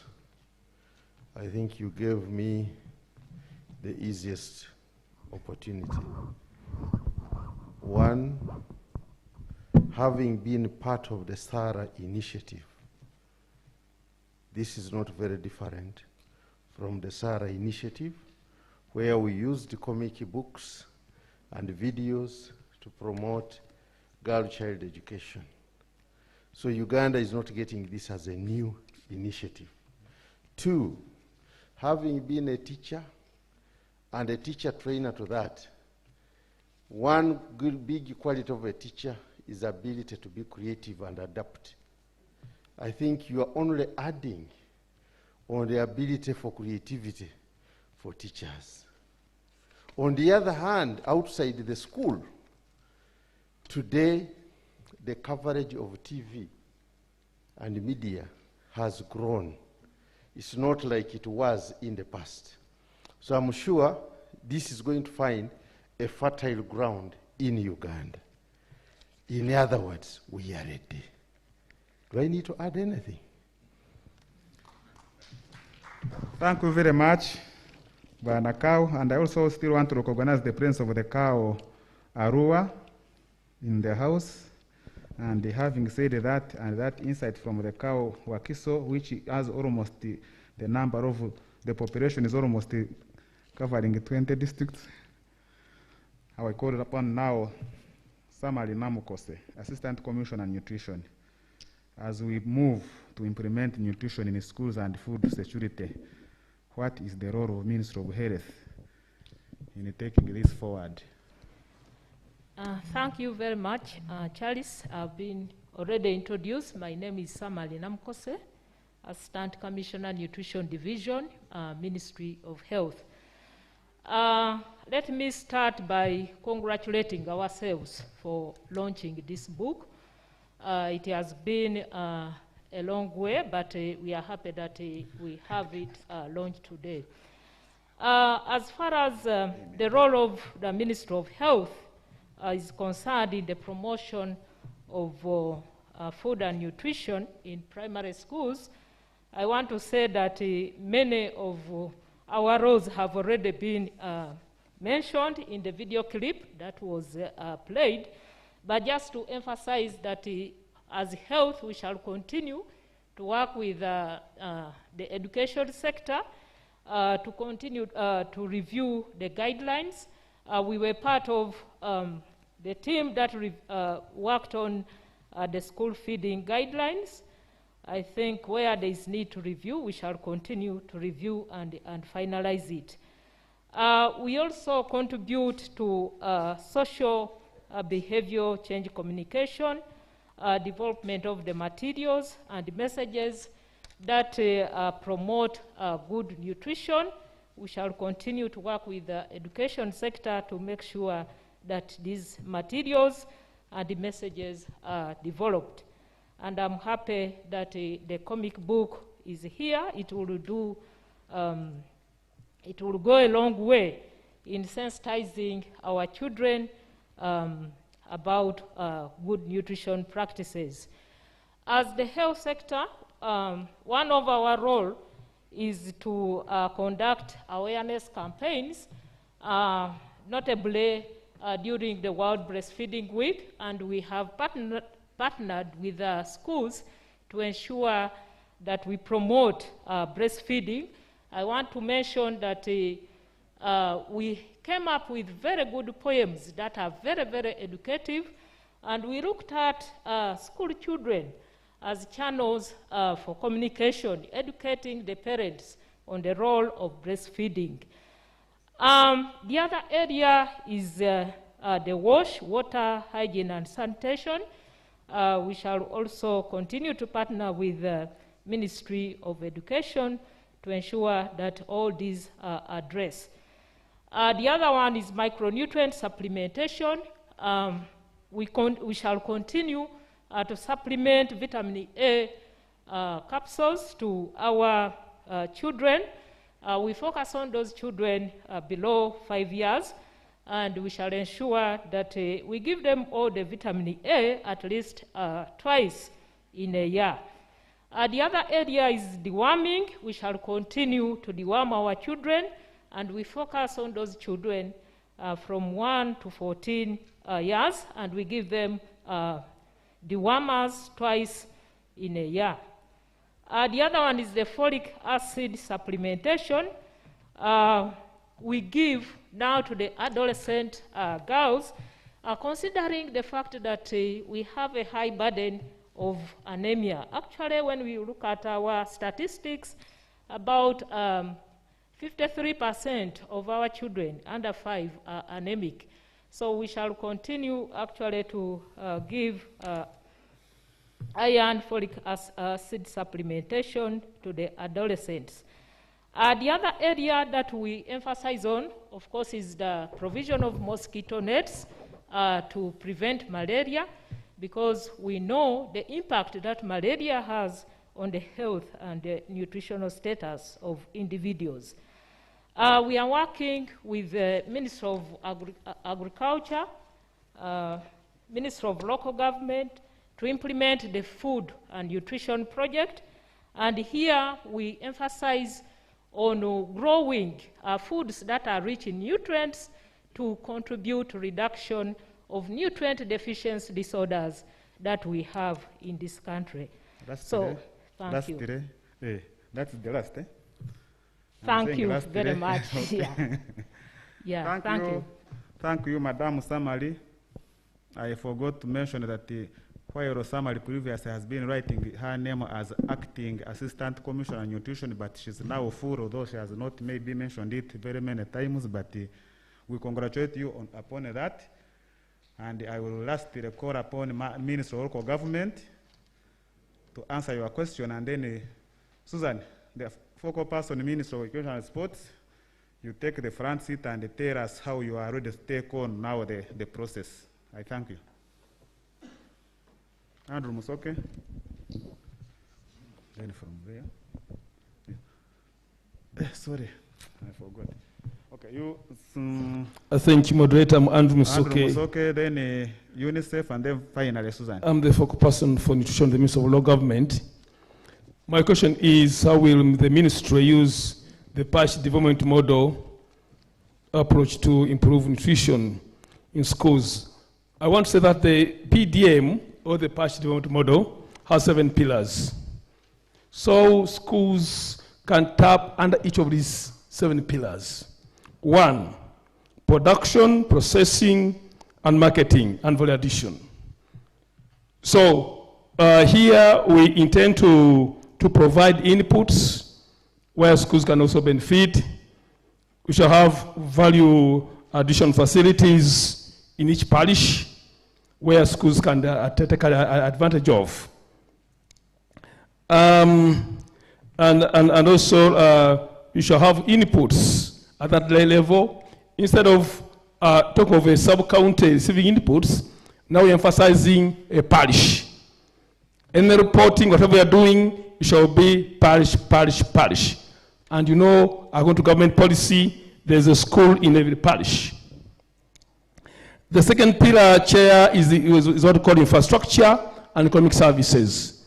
Under infrastructure pillar of the parish development model, government will concentrate on improving of the road network, among other things. So this means that school will be able to access, schools be accessible, and also inputs from schools and products from schools will use the refined market. Another pillar, Chair, is what we call financial inclusion. Under financial inclusion, this where a revolving fund will be available to committee members who are the parents of the children in the schools, and we hope they will improve livelihood of the whole family, including the children, and also alleviate poverty. Another pillar, Chair, is social services. This is where education falls and health, under the social services pillar.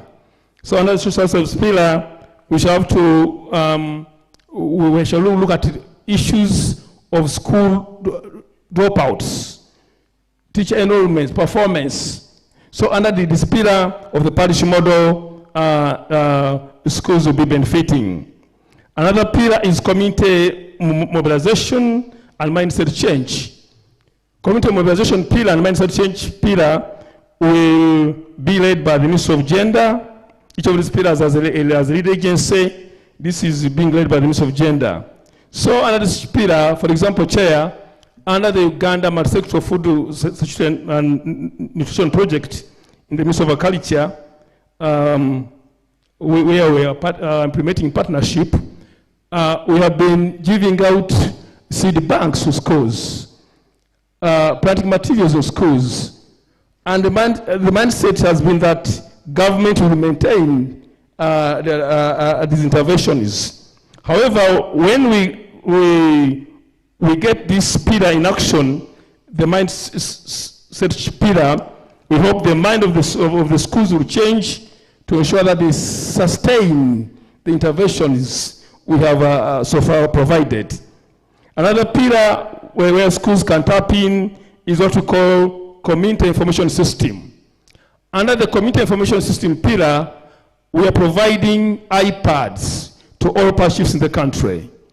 So to collect data on each intervention in the parish, data on agriculture, data on schools, enrollment, performance, under this pillar of community information system, I think schools also will be able to benefit, because if you capture the data in each school, we are able to plan better for these infrastructures. And lastly, Chair, we have the pillar called governance and administration. That's the pillar under the parish model. This is the pillar which coordinates all other pillars. And as a ministry, we have set up a secretariat in the ministry to the functional, and we are planning to action soon. Already funds for the parish model for quarter 1 and quarter 2 have been dispersed to the local governments. So now what we want local governments to do is to recruit all parish chiefs in the country. The vacant parish chiefs vacancy should be filled.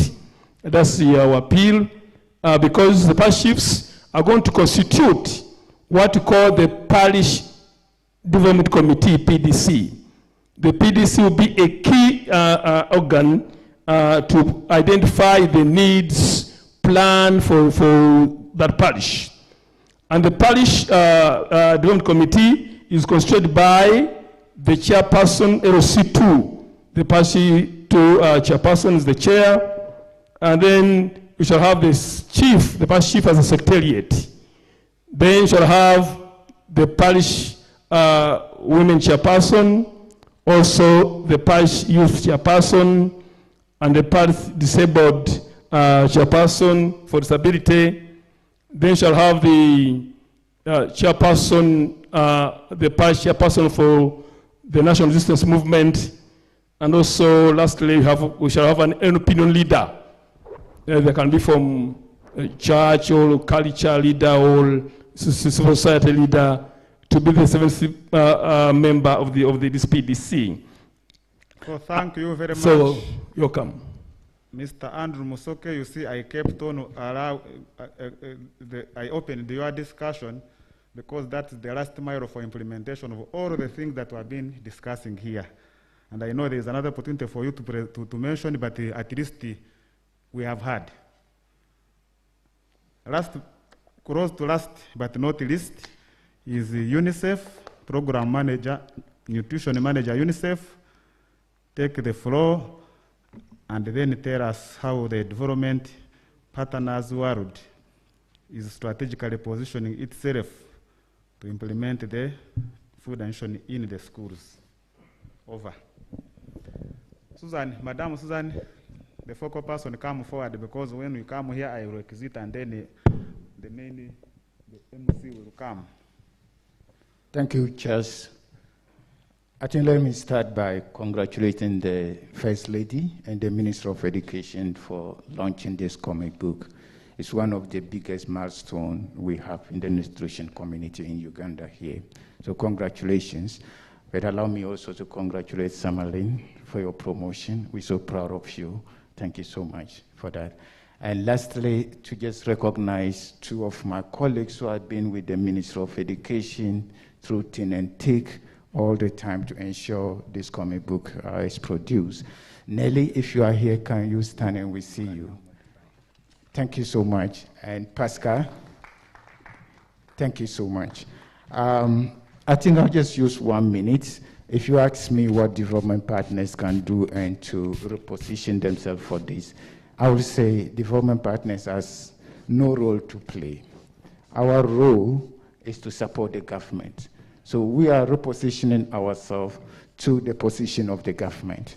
And that is where I'm coming to say, for development partners, one critical thing we can do, and I'm calling on all our colleagues also, to rally support under the leadership of the government, and in this case, the Ministry of Education, to ensure that we have one approach towards implementation of this comic book, the teacher guidelines, and other things that come alongside with that. I think the second critical thing for us to look at, how can development partners have a coalition, a strong coalition of champions, of which we all supposed to be part of, to ensure that we mobilize resources, both material and financial resources, to support the implementation on this. Let me end by a reflection. I was in Karamoja some time ago. I saw a little girl who was about 8 years, just standing, and I was looking at the girl who has a window of opportunity to grow well, a window of opportunity to catch up from malnutrition, but who also has a triple dividends of ensuring that when she's malnourished, she will better perform in school. That is one. Her future is guaranteed because a well-nourished child has a better future in terms of employability and economic growth as an individual. But for the next generation, because she's going to give birth to children and they will be better informed. And this is the reason why we're here. And I think we need to move from these documents and see how we implement this. And that is where development partners are coming in to look at how can we support the government. All these novel ideas, great, brilliant things. We are with you, we stand by you, and we'll ensure that every child in Uganda has the right to nutritious food, the right to education, and the right to have a better adulthood. Thank you. Let's clap for him and for all the rest of the panel members. Thank you very much for all your presentations and for sharing with us your rich knowledge and experiences from the rest of the world. We are coming to the end, but allow me request, we have a representative of all the RDCs, someone representing the RDCs in the room. Oh, thank you, Madam. From which district? From Kazo district. Thank you very much. Thanks a lot. And the name? Sabiti Kashaka Ruth. Thank you very much. RDC Kazo district. Let's clap for her. She has represented all the other RDCs, and we thank you so much for making it within such a short notice. Susan is coming to give us a word of thanks and closing, but there is an early announcement that I should have given you, that you should ensure that you have signed the attendance book, and as well as the payment list. She will show you the list and ensure that you have it in order for your assistance to be made easy. Having said that, I want to thank all of you as I invite Susan Okacho, Assistant Commissioner, Ministry of Education. She is the focal person in charge of the nutrition comic book, and she has been working closely with UNICEF and the rest of the partners, all the stakeholders, with the consultants from Makerere University and the rest, to ensure that this book comes to fruition as we have seen it today being launched. So let's give her a bigger clap to ensure, to give her more energy so that next time she can also, so immediately after today, next week, start thinking of other ideas as well for our children. Otherwise, I want to invite you now to come and give a word of thanks and to close officially. Thank you very much. You're most welcome, Susan.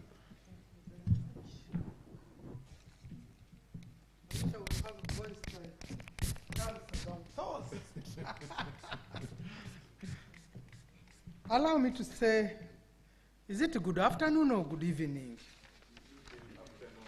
Yeah? So good afternoon ladies and gentlemen. I'm not going to take so much of your time. I just want to say thank you. And my thank you goes first and foremost to our Creator of heaven and earth, who put you in your various responsibilities. I want to say that we thank the Lord. Those of us who have had the move towards the completion of this comic book can tell the story. I want to tell you that UNICEF even took us to Senegal. And we were a big delegation from all key sector ministries. And that was almost 3-4 years ago. In order to learn how to come up with something that you think is very simple, 10 minutes. But UNICEF was very, very patient with us, and we thank God that the comic book is here with us. We also want to thank in a very special way our minister, Mama Janet Kataha Museveni. You know that title, Mama, is not just a joke. You know what a mama is. So when we call her Mama, we know why we call her Mama. If you look at that comic book, she has actually appended her signature. Her signature has not only come at the launch, but her signature has been in the book itself. And for her to put her signature there, it means she has taken the trouble to internalize and understand what is there. And we feel, those of us who are from far, that when her signature is there, it should be a trigger for key stakeholders to actually take responsibility to do their part. UNICEF, we can't thank you anymore. We have so many words, but I don't know the words. But we are saying we are going to be like Oliver Twist. To me, the launch of this book by none other than the Honorable Minister of Education and Sports, in this time when there is so much to be done, we give glory to God. And we think UNICEF should allow the team that was led by Nelly from UNICEF and Gaston, who was always smiling. And Gaston even had some standby people, because there was a time when writing this thing almost reached a standstill. But we thank God that COVID came and we all got opportunity time to read, to sit down and rewrite and write these books properly. Is he around? Gaston, can you please stand? You know, he's a doctor. By the way, I call him Gaston because he's a son to me. But he's a doctor, and he recently was promoted. He's now handling a very big nutrition issue, not only on behalf of Uganda. You see, God rewards small things you do. Don't do it murmuring. Because you see, you stood in for this nutrition comic book. You see, God has rewarded you with a bigger job. And the sky is still the what? The limit. Thank you so much, Gaston. Gaston would move even in rain. You do chapter 1, you go back to chapter 2. This picture is not fitting here. Gaston, with your team, there was this. Please, can you stand up for recognition? That young man there. Let Gaston tell you how much he persevered to look at these things word by word. So, Mr. Representative from UNICEF, we would request that UNICEF team, together with the technical team, have a cup of tea. Have a cup of tea as a way to initiate the process of disseminating. Now the launch has taken place. We want to disseminate. We want as many people as possible to know what we are doing and give them support where necessary to be able to. We believe, for us in the nutritional fraternity, we believe that if you tackle the issues of nutrition, you will have tackled many other issues of development. So we feel that nutrition is a priority economic issue. economic development issues. So we pray that we need to take forward what has been launched today so that it actually gains root in the schools, in the communities. As you can see in the comic, the issue is not only schools. The issue is also the parents. The issue is also the child. The issue is also the health worker. The issue is also the community. The issue is also the inspector. The issue is also the education officer. So we all have part to play. And I can assure you, UNICEF always says, I think there's a write-up which says that blossom where you've been grown. And also it says that the worst things that you can ever do in this world is failing to do what you are supposed to do for these children. So if we can raise up these children in the nutrition field, we are sure that their lives will be a little better, and those generations after them will even be much better. So I want, lastly, to thank all of you. As I said earlier, the First Lady is very busy. The application to have this thing launched has taken us months, if not almost a year. But at short notice, she squeezed us. She squeezed us in her tight schedule. So we found it very, very difficult. Members who have come today, we really thank God for you, because the invitation was, can we clap for ourselves? The invitation was very short, but we thank God that you are here, because everywhere there will be people who will listen and people who will respond. We want to thank you so much for your time here, and I want to apologize for those who have moved from up country, that given the short time within which this activity was held, it was completely impossible for the accounts department of the Ministry of Education and Sports, following the procedure of how to handle government money, to be able to pay you today. But know that those who are from up country, you are assured of getting your per diem, full per diem for the day of travel, and